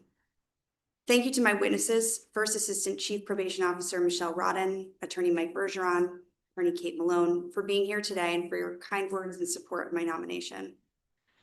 I also recognize those who spoke in opposition to my nomination today. Meaningful critique is necessary for progress, and I'm grateful for your advocacy and the opportunity for reflection it provides for someone like me who cares so deeply about the work of the parole board. I wanted to take this opportunity to tell you about myself. I have spent the entirety of my career as an attorney for the Commonwealth of Massachusetts. My role has taken various forms, but at its root, it has meant serving the public interest with integrity, empathy, and always in the interest of justice. These are not buzzwords to me. They are my core values born from my lived experiences. Many, including many who come before the parole board, have suffered from childhood trauma. Mine involved neglect and poor treatment by my father that led me to end our relationship when I was 13 years old. The circumstances that preceded that decision make me a person who is sensitive to and mindful of how adverse childhood experiences can impact someone's life. I have also witnessed loved ones struggle with mental health and substance use challenges, but I recognize that I have benefited from systems, resources, and support, including my mom's unwavering love and advocacy, which have shown me how life-changing intervention can be for a person. It is through the lens of these experiences that I ultimately set my sights on becoming an attorney. Being a lawyer, a voice, and an advocate for others was the best vehicle I could think of to apply my interests, skills, and experiences to make a meaningful impact on the world. I was drawn to criminal law and felt a calling to public service. I began my career with the Plymouth County District Attorney's Office, where I served as a Project Safe Neighborhood grant-funded prosecutor. This meant focusing prosecution on individuals who are disproportionately driving violence while fostering opportunities to prevent individuals from becoming criminal justice involved through connection with resources, programming, and community engagement. In this role, I also attended community meetings, hearing directly from community voices, and served on House of Correction reentry panels, speaking directly with individuals who are preparing to be released into the community.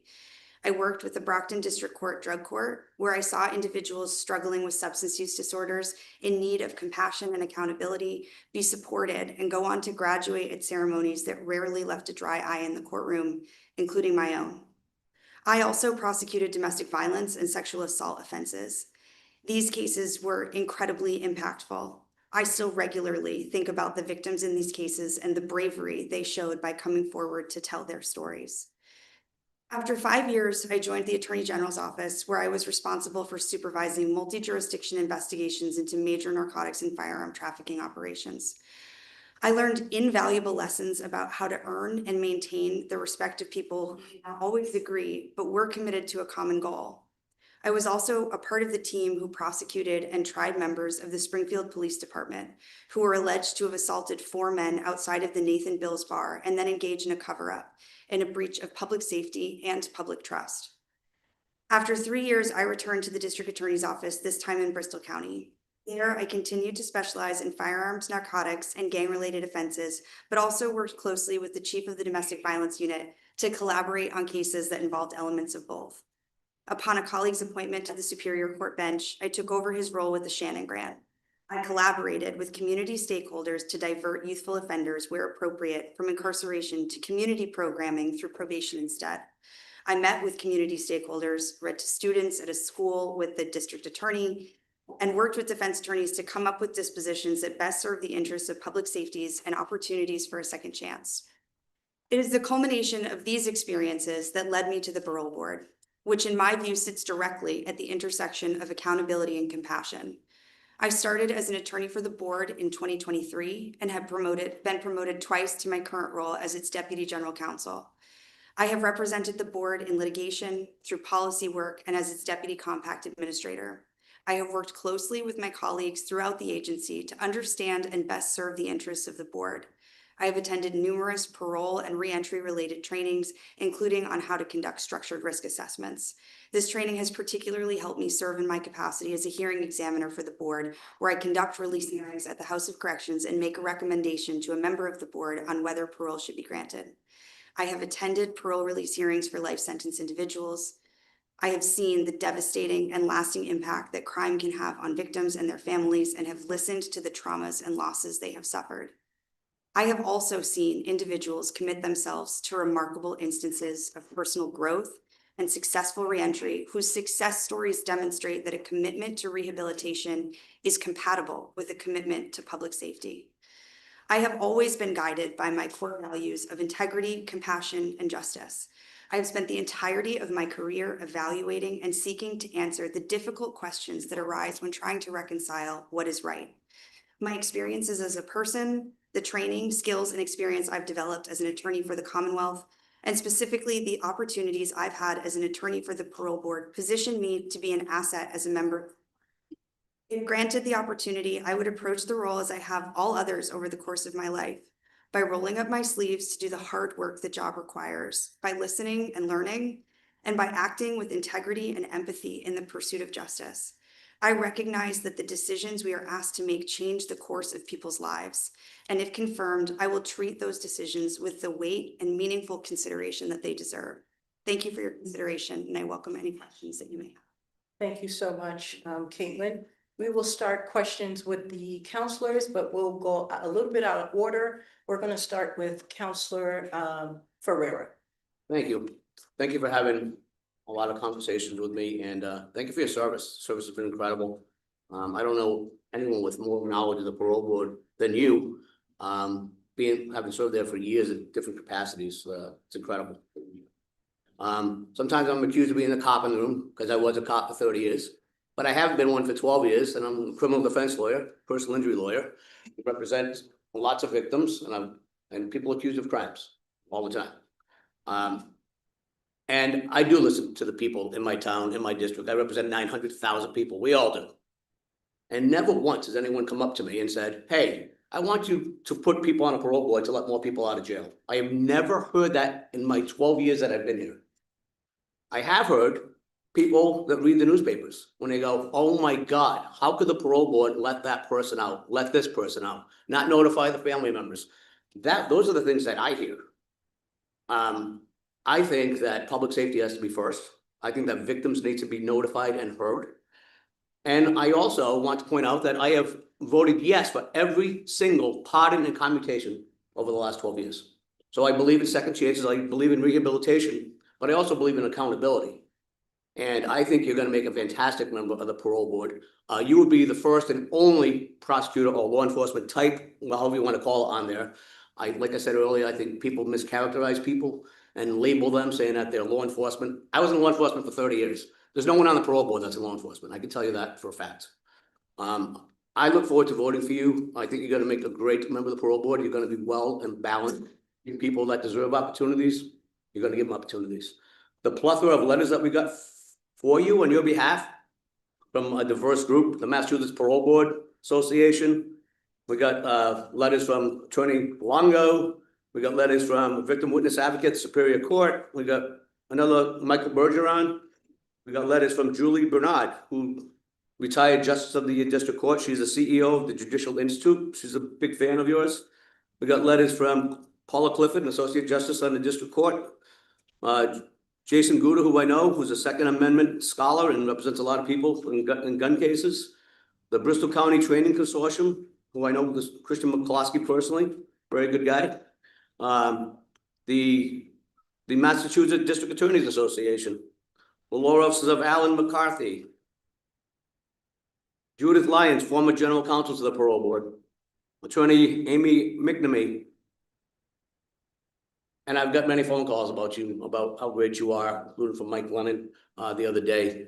You definitely have my support. I think you're gonna make a great member, and I hope my colleagues will vote for you as well. Thank you. Thank you, Councillor Ferreira. We will go to Councillor DiPaolo. Thank you, Counselor. You're welcome. Good afternoon. Congrats on your nomination. I appreciated the time you afforded me in a good conversation around issues around parole. And before I get into some questions for you, because the discourse around parole board lately has been so hyper-focused on the prosecutor issue, I just need to state the first summer I spent in law school was at the Suffolk County District Attorney's Office in the Child Abuse Division. That experience was extremely pivotal in my life. I met attorneys, prosecutors, who were some of the most upstanding, compassionate, public interest-minded folks I could possibly have met. And I hold a couple of them up as mentors to this day, 5 years later. So I don't paint with a broad brush on anyone. I want to get to know the person, and I also want to know how the experience fits the role. And my understanding of parole is we want the board to be evaluating the likelihood of successful reentry. That's the statutory mandate that I'm paraphrasing. I don't know that it really relies on questions of law, per se. I personally could care less whether there's a lawyer on the parole board. There's a staff of lawyers who serve the parole board. You're currently one of them, correct?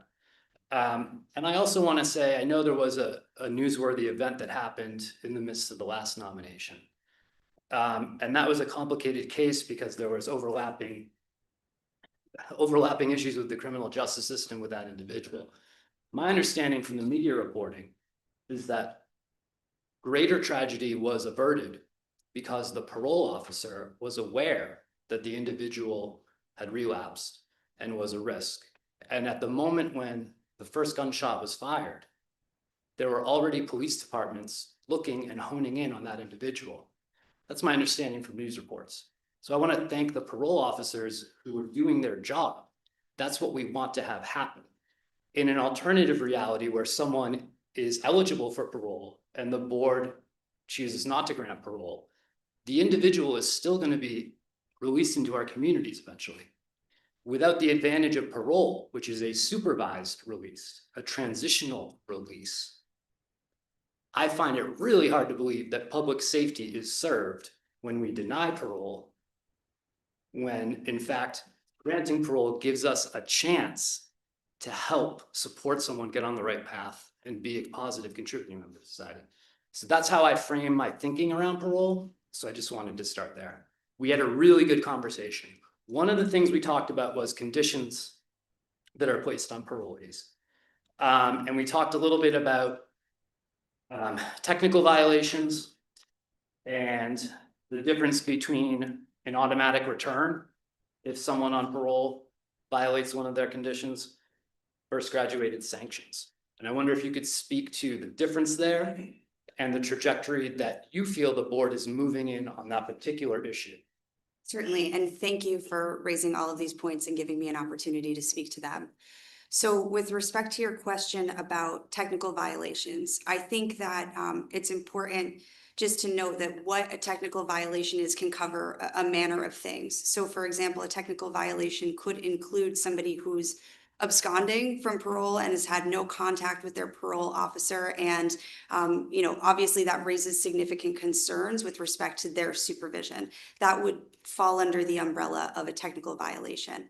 However, there are other technical violations for which someone, perhaps was unable to technically meet the specific conditions of their parole, but had communicated with their parole officer about the situation. And in certain circumstances, one, that might not be something that results in a sanction at all, but two, in my view, our parole officers are really sort of meaningfully applying these graduated sanctions, which are an opportunity for second chances prior to return. And second chances may include third, fourth, and fifth chances. We're having parole officers, in my view, really try to work with parolees to identify what their risks are, what they're struggling with, come up with modified conditions or increased conditions or interventions that are appropriate based on a case-specific analysis. And instead of a person being automatically returned upon a parole violation, giving that person an opportunity to work with their parole officer through, an issue that they might be having in community, and hopefully not being returned based on this sort of more comprehensive work together through the graduated sanctions policy. And before we get to that stage of the process, the board itself is making a determination and setting conditions, right? Yes. And so as a board member, if you were to serve on the board, what is your approach to crafting conditions? Certainly. I think it is important for each and every one of these cases to individually tailor our assessments based on the person who comes before us. And that's certainly true with respect to setting conditions. I think it's important to have a handle through preparation on a case and having had an opportunity to speak with an individual about their risks, needs, and what the work they're doing to mitigate and address those risks and needs are, evaluation of their strengths as well, but trying to identify appropriate conditions based on that individual person, and only doing those conditions that are going to mitigate that risk should someone be released, so that we're not also creating a situation where people are over conditioned when they're coming out from incarceration and have quite a lot on their plates to begin with. So we don't want folks over conditioned, and we also don't want to use generic conditions that are not applicable. You and I discussed GPS. Yes. Discuss AA.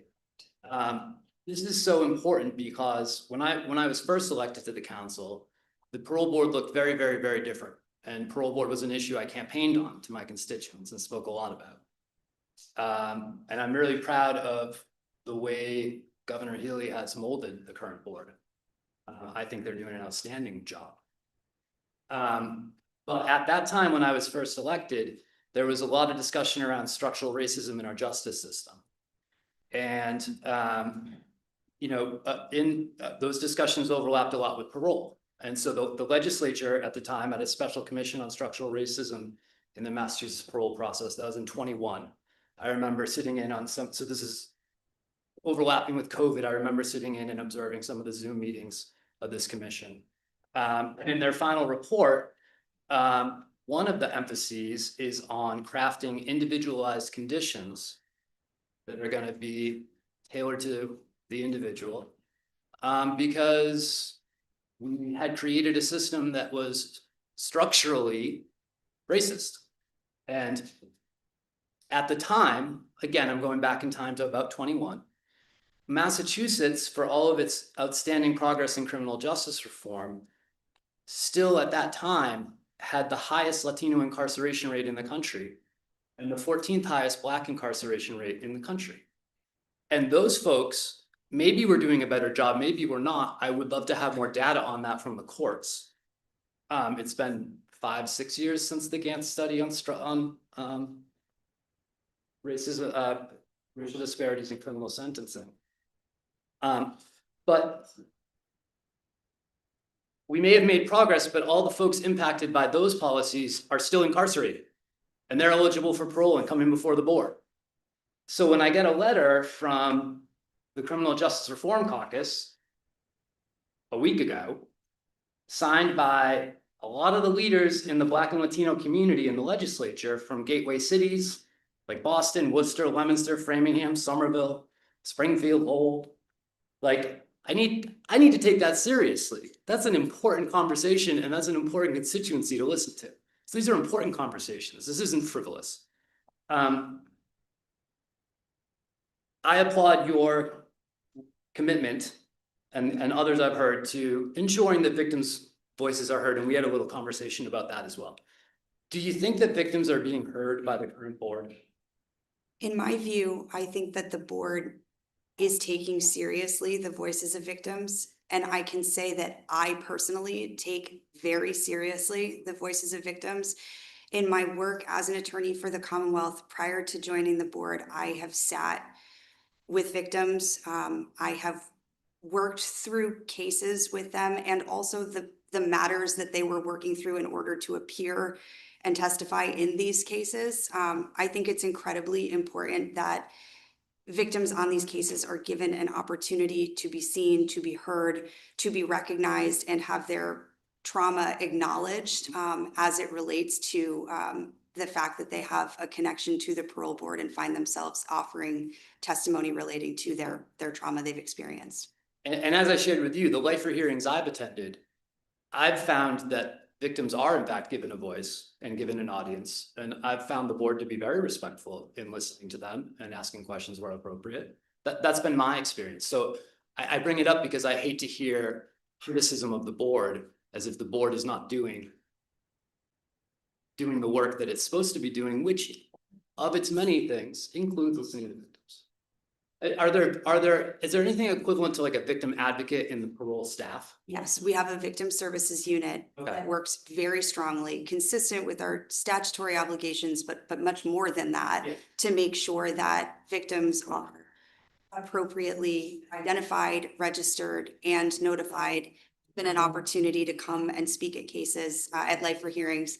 As you mentioned, I've had the opportunity to sit in on a number of Life for Hearings and have found victim testimony to be incredibly impactful and emotional to sit in that space and hear their voices. I'm glad that the public can know that there are victim advocates on the parole staff and that victims and survivors are given a chance to address the board. Because I'm afraid that some members of the public might be under the impression that that's not happening based on some of the public discourse, but it's reassuring to know that that is in fact already happening. I'm glad to hear. Glad to hear. So last thing, so it's a little interesting because you've done House of Correction hearings.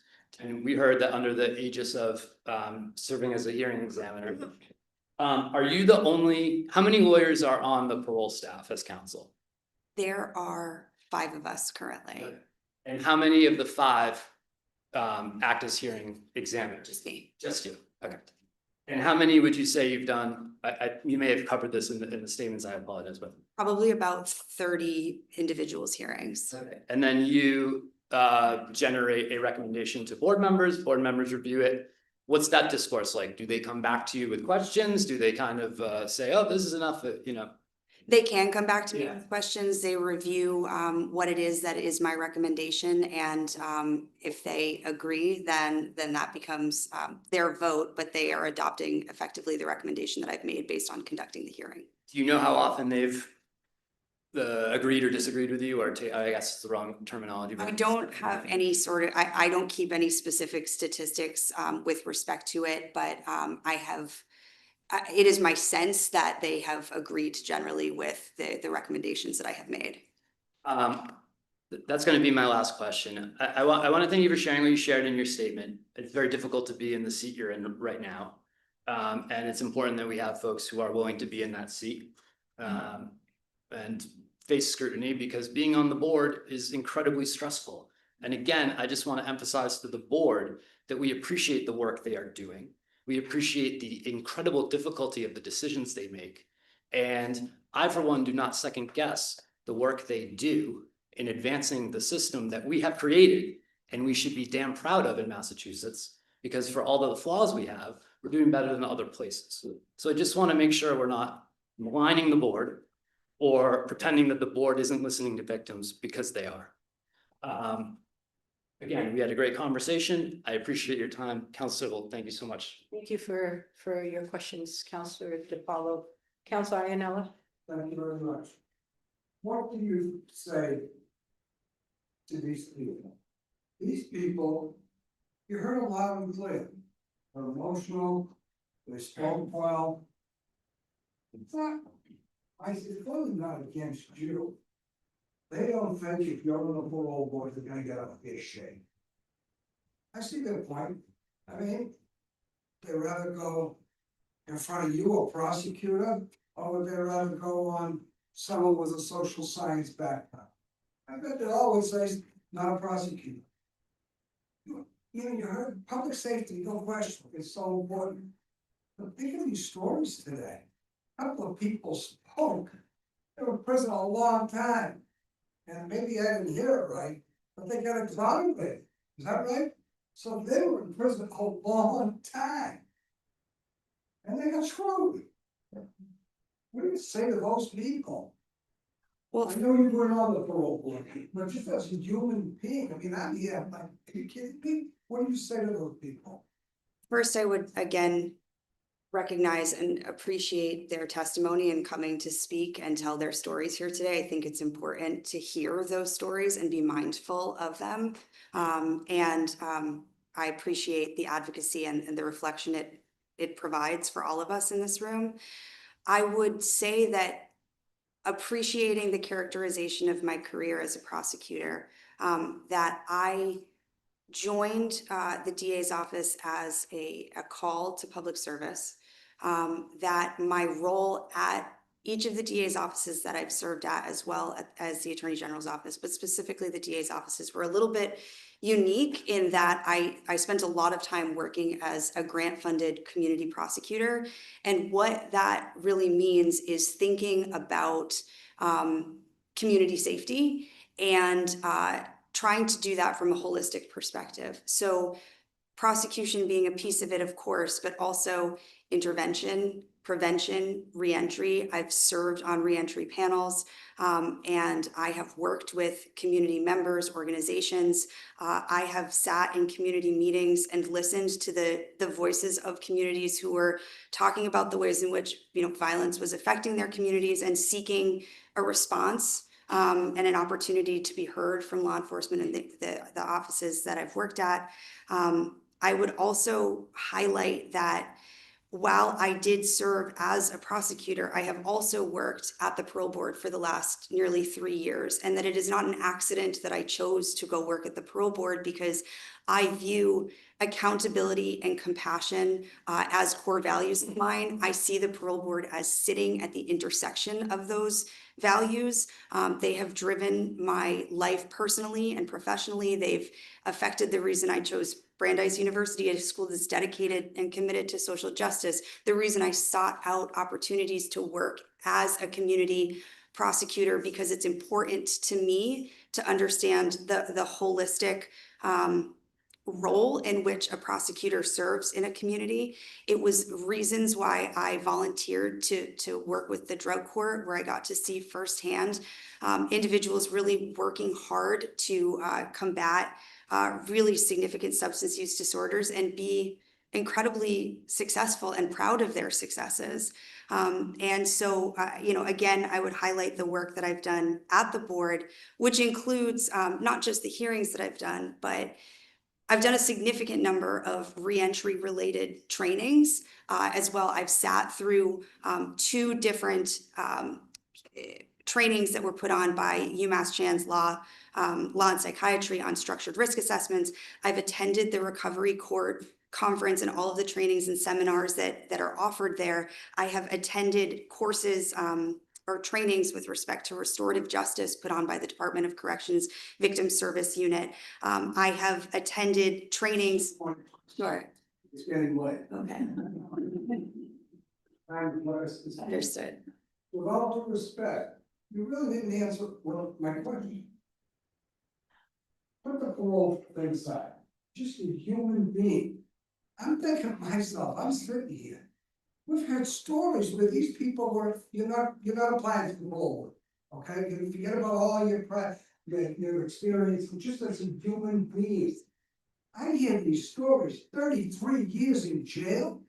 How do you sleep at night if you're on the parole board and you voted against this person's parole? To me, again, public safety is important, but these people, we have at least two, were in prison for a number of years. They don't see their kids, their mothers, their parents, their friends. Are you kidding me? Forget about all that experience here and there. As a human being, I'm feeling for them. Tell me what you feel. Forget all the things, just as a human being. How do you feel for these people? Stories are devastating, absolutely devastating. And they sure are. And one thing over the years that I've heard, well, let me back it up. How important is it for people who come before you, assuming you're gonna be confirmed, that they show remorse, they own up to the crime? Because I've heard that a lot over the years. People sitting in that chair, they gotta come clean, they gotta be remorseful. How important is that to you? So in my view, taking. We don't have all day. I won't take all day, I promise. I will be brief. In my view, taking responsibility can be important evidence of personal growth, which is something that we're looking for in terms of making a risk assessment. But in my view, it is not a prerequisite for a person to take responsibility as being necessary for a positive parole grant. There's no question, I don't know what the percentage is, but there are people in prison who didn't commit the crime. So they're not gonna be remorseful because they didn't commit any crime. So you can talk about personal growth and all that, that's very tricky. Well, because how do you know? I mean, you assume, because a jury, judge, whatever, found these people guilty. But they may not be guilty, people make mistakes all the time. We've had cases here, we pardon people, we can use that because they didn't commit the crime. So that's a tricky one. I don't know how you're gonna do on that one, but yeah. I did talk to Charlene Bonner. Really, I think she's the #1 member of the parole board. I think she's great. She said she had, I think she said at the House of Correction, I think it was 15 cases with you, and she agreed with you on 13 out of 15, if you know, on the decisions. So I did like that. Yeah, I mean, so what criteria will you use in determining upon whether or not someone should be paroled? I will use an assessment of that person's risks, their needs, their strengths, the support system that they identified when they re-enter community, the work that they can show that they have meaningfully engaged in order to assess their risks and needs while they have been incarcerated, appreciating that there are difficulties in getting all of the programs that incarcerated individuals want and need in order to address these risks. I would be looking for a meaningful assessment of the ways in which someone's release will be compatible with society by looking at the risks, needs, growths that they have, and making that determination consistent with the legal standard. Yeah, I mean, I had someone, I won't tell you his last name, his name was Michael. He was incarcerated. At some point he got out. He was homeless. Me and my brother, we had him over for Christmas many years. My family bought him a ton of clothes over the years. I let him work in my law office for many years. He went to Suffolk. I was the only one who went to his graduation. He had no support staff, no family. What if that was Michael seeking parole? He doesn't have anybody. Yeah, I mean, are you gonna give him a shot? Or are you gonna say, well, where are you gonna go? You don't have a job, you know, you don't have any brothers, sisters, you have no connection to the community. Because he's homeless, are you gonna penalize him? I would not penalize him for being homeless. I think that, I think the parole board frankly would benefit from additional resources with respect to housing for individuals to go to when they are released from incarceration. But that someone does not have a home is not a basis to deny them parole. I would be looking at each individual case, and again, pointing back to that is, there are long-term treatment programs, there are sober homes, there are opportunities to get individual support. And I see the role of parole officers really working hard to try and be a support in that space. But certainly that in and of itself is not a basis to deny somebody parole, in my opinion. That's a question. Can you tell these folks today who are in opposition to you, let's assume that you get confirmed. Can you tell these people, I hope none of you come back again if I seek a reappointment, because I'm not gonna let you down. I give you my word, I won't let you down. Can you tell them that? I will do my very level best to not let you down. I have moved through my career with integrity, sticking true to my core values. I've told you a little bit about myself today, and consistent with those principles that I have always walked through the world with, I seek to not let you down. Thank you very much. You're doing a great job, by the way. Thank you, Counselor Ianella. Counselor Dolan. Thank you so much. Good to see you, Caitlin. I appreciated our conversations. I just want to start off by, first of all, very much appreciate everyone who came to testify here today. Both in favor of and in opposition to the nomination. And for those, that several people mentioned political pressure. Not a criticism that you mentioned this. You don't know me, but I want to let you know, I vote my conscience. And I respect my colleagues, although we don't always agree on everything, we don't always vote the same way, but they vote their conscience. Just want to make sure everybody understands that. Councilor Ferreira said he'd never had anybody say he wants more people released from prison. I've had so many people say that to me. And many of them are my constituents, and some of them are in this room. And one of those people is me. As I told you, public safety comes first, no question. But I also know from my work, from the people I've represented on criminal cases, clients I've visited who were incarcerated in many facilities, county houses of correction, state prisons. There are people who have been given unnecessarily long sentences, who are rehabilitated, who have paid their debt to society, who do not pose a danger, who could be contributing to their communities and reunited with their loved ones. And I do want those people released. And one of the things that I heard from people when you were talking about in conversations that I had before today, and I appreciate the people who reached out to me, was that's the concern. You're a prosecutor. You're gonna, keep thinking like a prosecutor and wrongfully deny parole. So what do you have to say to those people? I appreciate the question and I appreciate you raising the point. In my view, the aim of the board must be to strike the balance between second chances and public safety. It is an extraordinarily difficult job to do, and there are no crystal balls. I think it would be naive to think that no one who has been denied parole might not have gone on to recidivate. But I can tell you that I take the weight of this responsibility very seriously and, would evaluate each individual case on its individual merits and be incredibly mindful of the fact that these decisions really affect people's lives. So I asked you about factors that you would look at in determining whether someone poses a risk, whether someone should be released, and you had a great answer.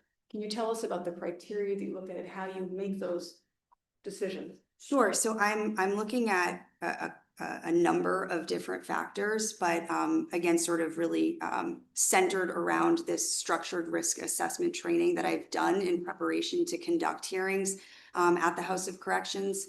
What I am looking at are whether someone has meaningfully evaluated and has a handle on what their risks are, what their needs are, what their strengths are? Have they done work and evidenced their commitment to sort of really get their hands around the issues that they might have and that perhaps led to their underlying offense in the first place?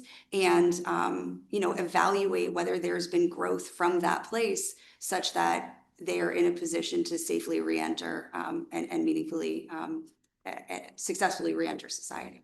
You mentioned when we talked was criminal thinking as opposed to pro-social activities. Can you just talk about that and how you identify that and how you address it? Absolutely. Criminal thinking is one of the programs that individuals can do while they're incarcerated to sort of get at the mindset of sort of criminogenic responses. And so some of the things that I look for are posing a question of, if you found yourself in a situation that was like the situation you found yourself in for your governing offense, what have you learned about what you would do differently this time around?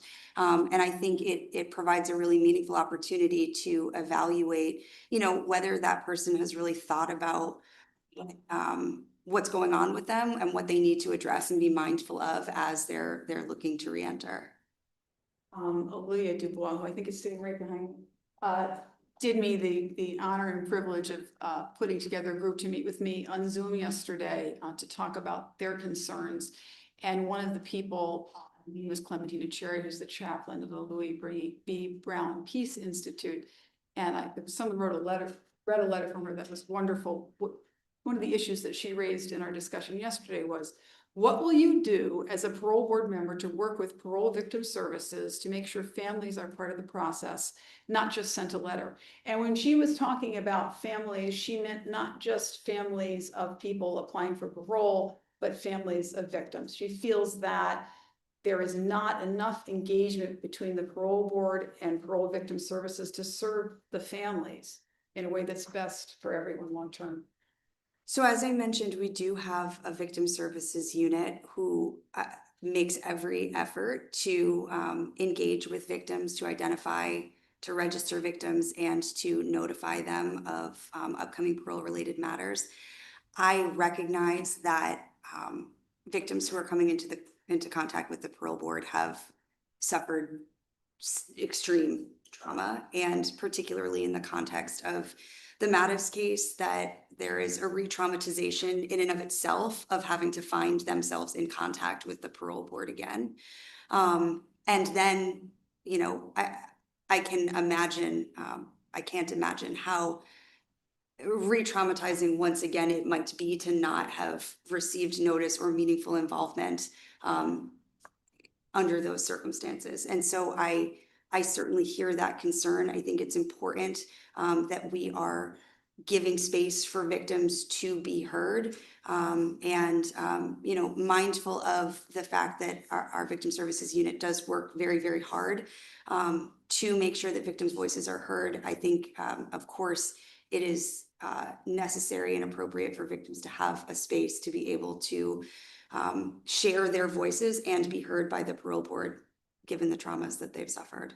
One of the concerns that I heard expressed several times was that you don't have real understanding of what prison life is like. So can you just speak to that? Sure. I am, again, speaking of trauma, mindful of the fact that the experience of incarceration is a trauma itself. I have made it a point to try and visit. I visited MCI Framingham while I have worked with the parole board. I have, as I mentioned, conducted House of Correction reentry panels when I worked as a prosecutor. I visited a few other House of Corrections as well. And visiting certainly doesn't equate to the experience of having served there, but I say that I am mindful of just how difficult that experience in and of itself is. And so I have tried to avail myself of the opportunity to at least go and get a sense as best I can of what the institutions are like. It has to be seen. Certainly. Understood. Have you practiced restorative justice? I have not practiced restorative justice. I have attended, there was a training offered through our Victim Services Unit in coordination with the Department of Corrections Victim Services Unit that provided information and explanation and training with respect to the restorative justice programs that are being offered through the Department of Correction, so that I could learn as much as I can about that space. Is it something that you believe in? I think that it sounds, based on the stories that I have heard, incredibly powerful. I think it's important that there are different ways in which one can engage in restorative justice. And it's important, I think, to say that it's victim driven. And so I would want to be mindful of, the victims sort of being fully invested and in a place to be able to do the restorative justice piece of it. And so respecting that, I think it sounds incredibly powerful based on the experiences that I've heard people share. Another issue that was raised was that petitioners often talk about their programs. And so it's essential that parole board members have familiarity with programs. Can you speak to that? Sure. I have, attempted to learn as much as I can about the various programs that are being offered. I think I alluded to it earlier. I'm also mindful that, individuals are seeking more programming, and there's not always necessarily the programming available to incarcerated individuals that they are seeking access to. I know that the parole board has tried to work with the Department of Correction to sort of improve communications and collaborations on these points and make sure that individuals have access to the sort of programs that are really going to hit on those risks and needs that are going to be really central to their successful release.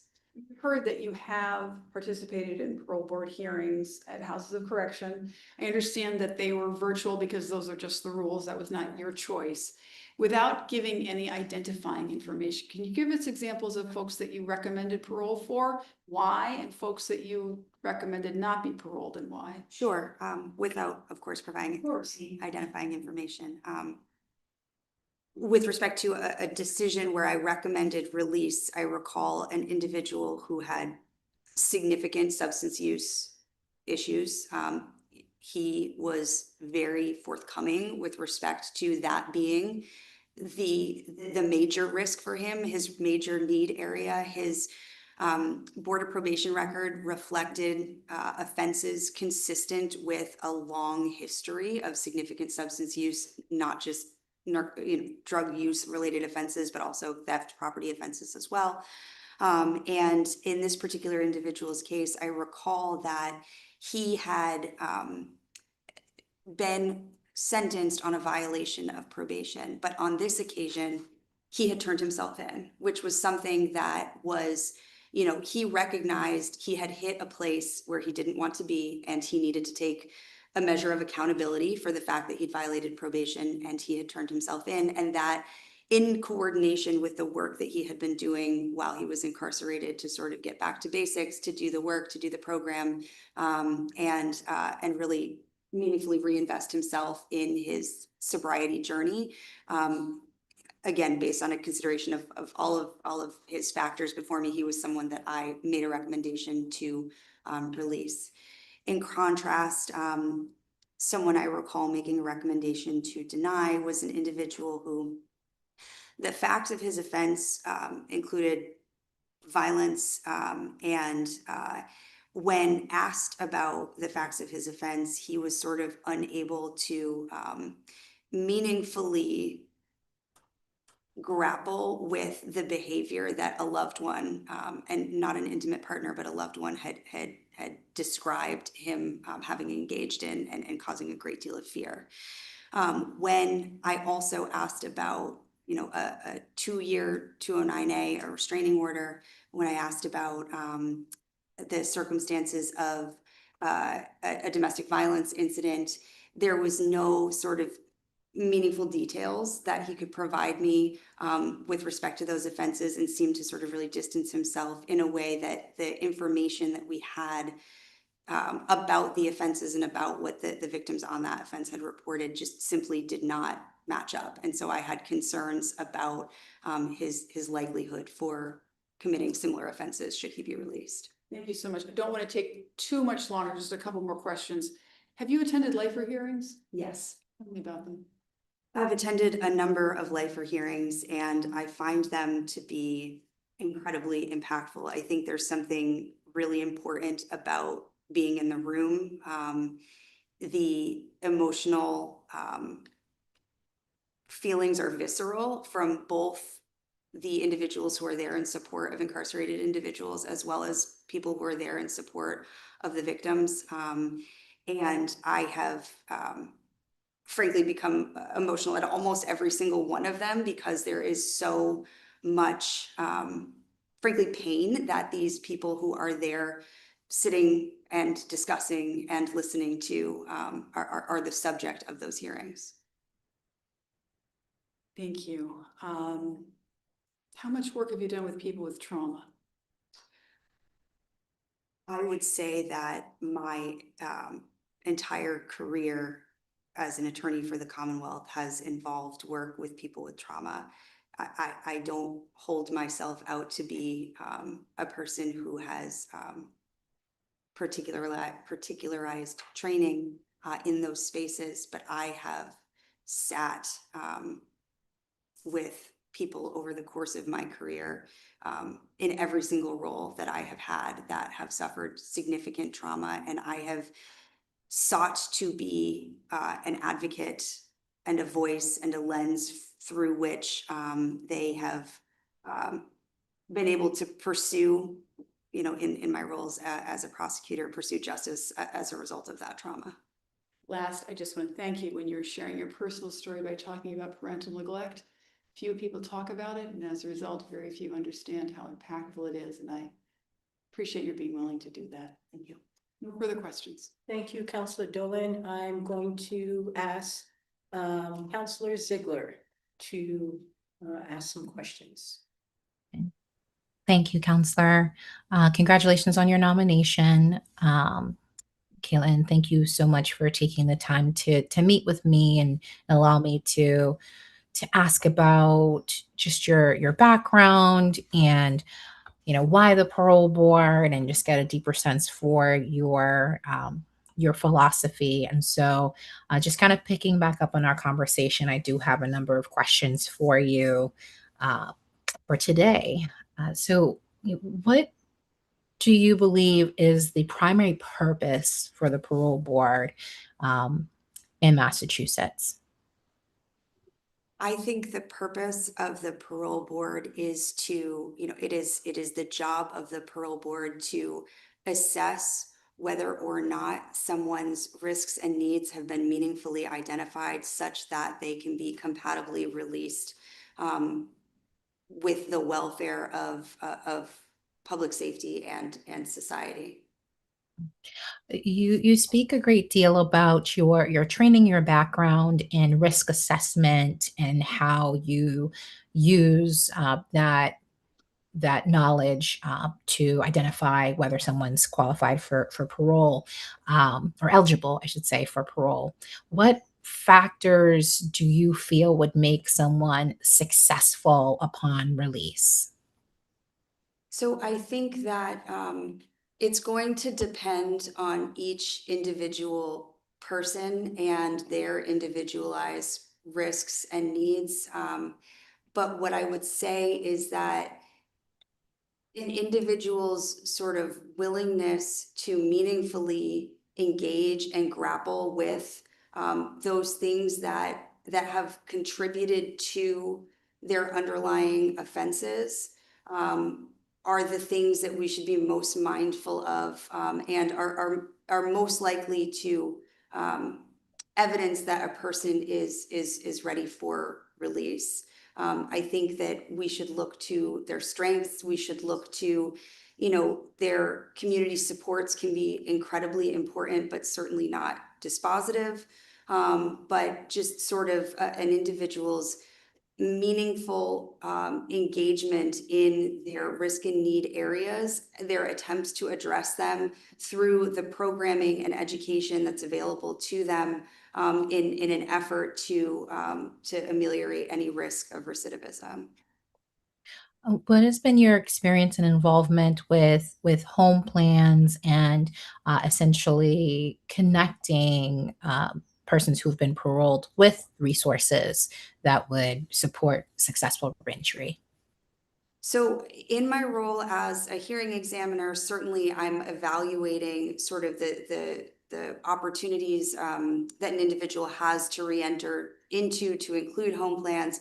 I've also worked in my capacity as a lawyer for the agency with our policy committee, which is to say that I've worked really closely with our field parole officers in trying to understand the work that they are doing in the field. And I know a great deal of that is working really hard with individuals to find successful and meaningful housing options for them, home plans that are going to be supportive of them, and creating an environment where, you know, a person is being released from incarceration, and there are a number of challenges that result from that in and of itself. So trying to work with them, their home sponsors, to create an environment that is best set up for success. You talked a little bit earlier about your experience with and your understanding of trauma, and just the complexities around the various, cases relative to parole. Can you speak to what circumstances you would feel treatment would be more effective as a response, rather than reincarceration, and where would you draw a line? So I think the line, always has to be ensuring that someone's release is not going to pose a danger to the community.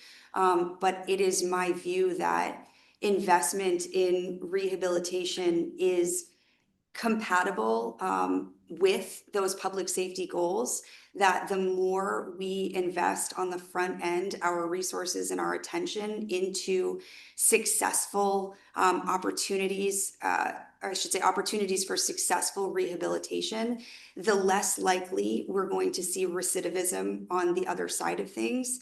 I think about the work that I've done with the drug court, and statistics that I've heard are that individuals who graduate from the drug court are 75% of the individuals who graduate from drug court do not go on to recidivate, which I think is a really powerful example of the ways in which commitment to rehabilitation is compatible with our goals of keeping communities safe by reducing the possibility of recidivism.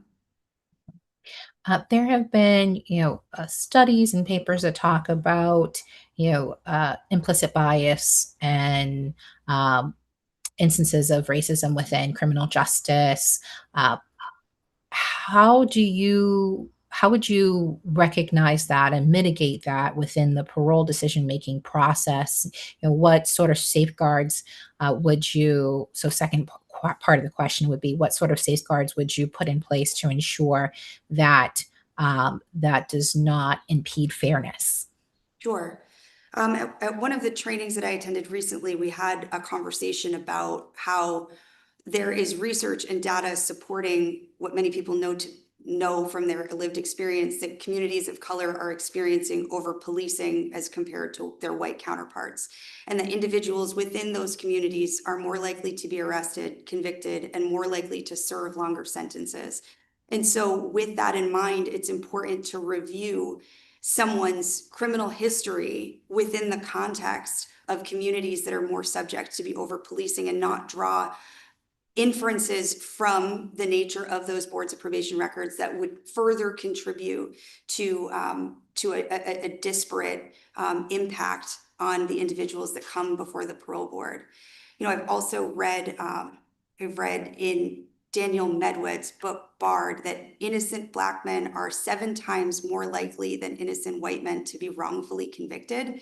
And that as recently as 2024, incarceration data shows that white populations are declining more sharply than Black and Hispanic populations, which is to say that we need to be incredibly mindful of these statistics, of this data, and be challenging instances to ensure that we are not sort of further contributing to these disparities. There's also a lot of thank you for that response. There's also a lot of research around this same, topic around implicit bias, and that states that we all have some level of implicit bias, whether we're cognizant of it or not. How would you recognize implicit biases within yourself and mitigate that, or create safeguards so that does not impede your personal decision making Sure. should you be And confirmed? I appreciate the questions about this. I've certainly attended a number of trainings with respect to implicit bias, but I think the important thing to recognize is that being a human being on this earth carries with it some implicit biases, and so it is important to be mindful of those that we carry and challenge ourselves to not perpetuate wrongful outcomes as a result of those. Thank you. I have a few more questions for you. Um, you know, it's been said, and we know you do have a prosecutorial background. Um, can you speak to, what you feel the responsibility of the parole board would be, uh, should there be allegations of prosecutorial misconduct during a trial, such as withholding of evidence? How would you, weigh that, or how should the board weigh that when evaluating an incarcerated person's petition for parole? So I think it's obviously a challenging question to address because at the stage that someone is before the parole board, that the board is in a position to assess whether or not that individual's release based on the information before it is compatible with the welfare of society. I think it's important to be mindful of the allegations of misconduct, as you mentioned, and that individuals who have appellate rights can and should exercise those appellate rights with respect to motions for a new trial. It is certainly a difficult calculus where the board is in the position of evaluating someone's release. But that is, as part of its individualized assessment of each individual person, taking into consideration the facts before it while being mindful that the ultimate decision is whether or not that person's conduct and, meaningful evaluation of their risks and needs makes them a person that's compatible for release based on the board's decision. Thank you.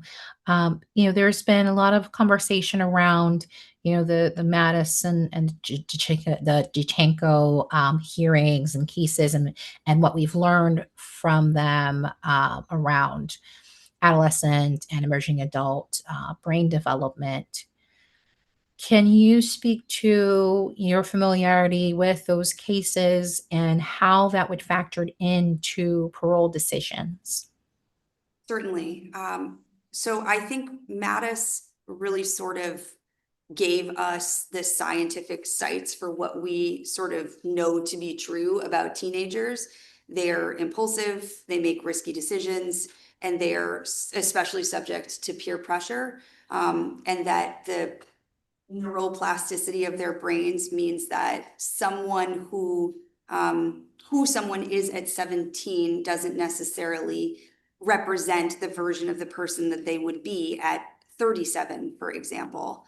So I think that it is, incredibly important to be mindful of the brain science that has evolved, and that those youth-related factors are incredibly important to assess and evaluate for an individual that comes before the board who is in that Mattis cohort.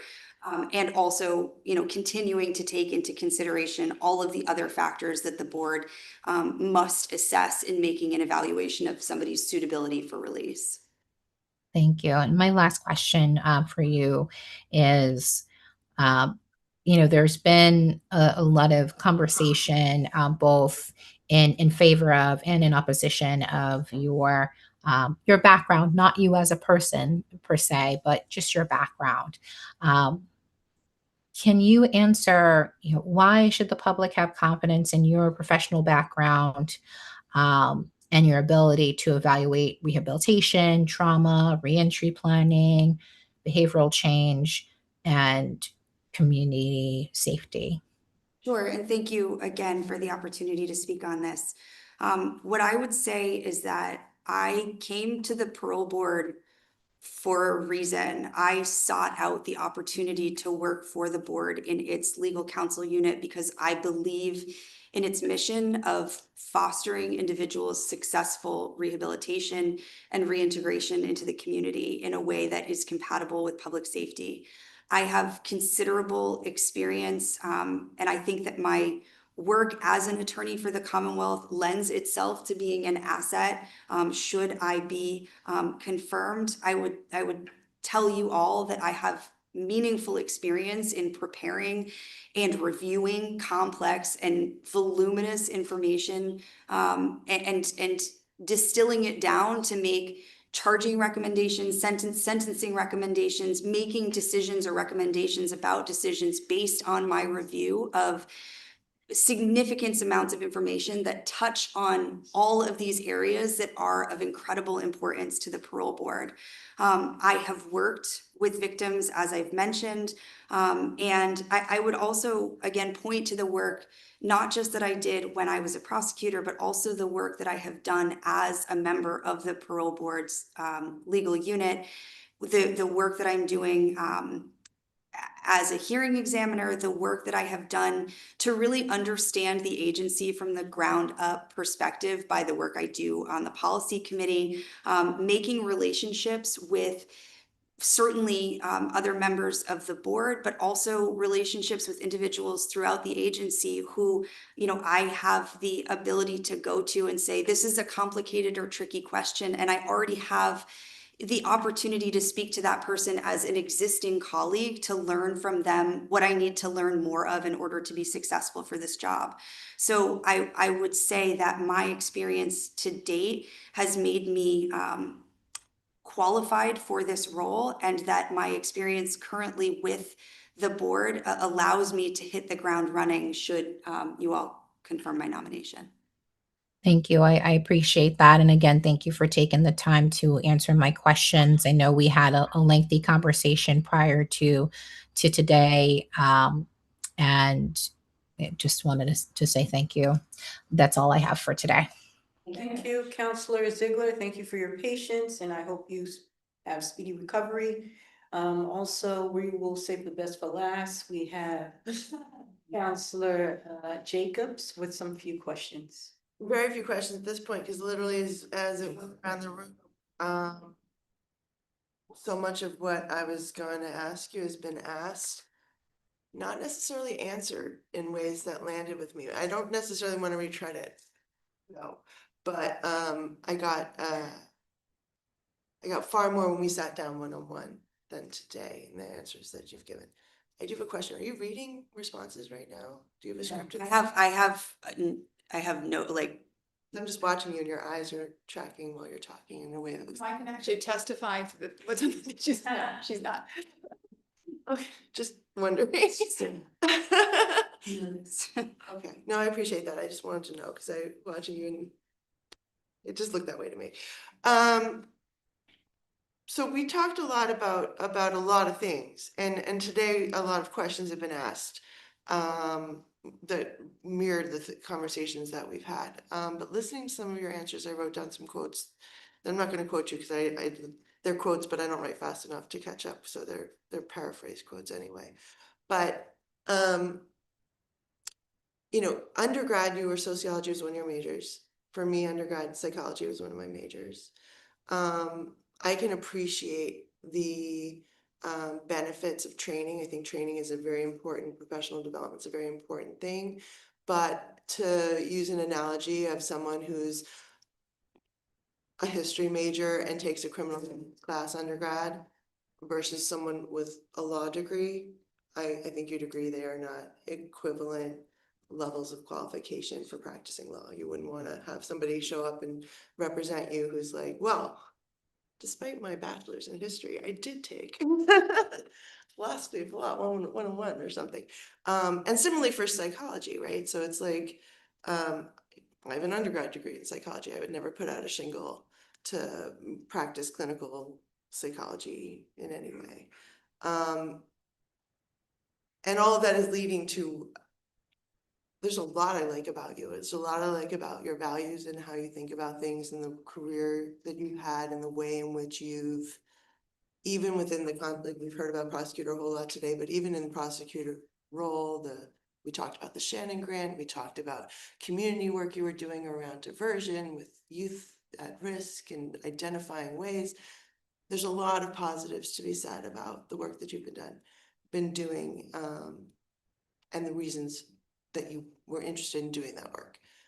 Having said that, when I look at the makeup of the parole board, when I look at the focus of what its role is and what it's intended to be assessing, and how, and even that was the second quote I wrote down, was had to do with assessments. But where I think it could benefit from, and this is, I'm gonna sound like a broken record because I said it however many months ago it was, or weeks, I lost track. The type of experience I think would add diversity is not legal experience. I don't think we need a lawyer. And by the way, we have a lawyer. I don't think it's criminal, but James Kelcourse, I'm pretty sure, is an attorney, in addition to having been a former state rep.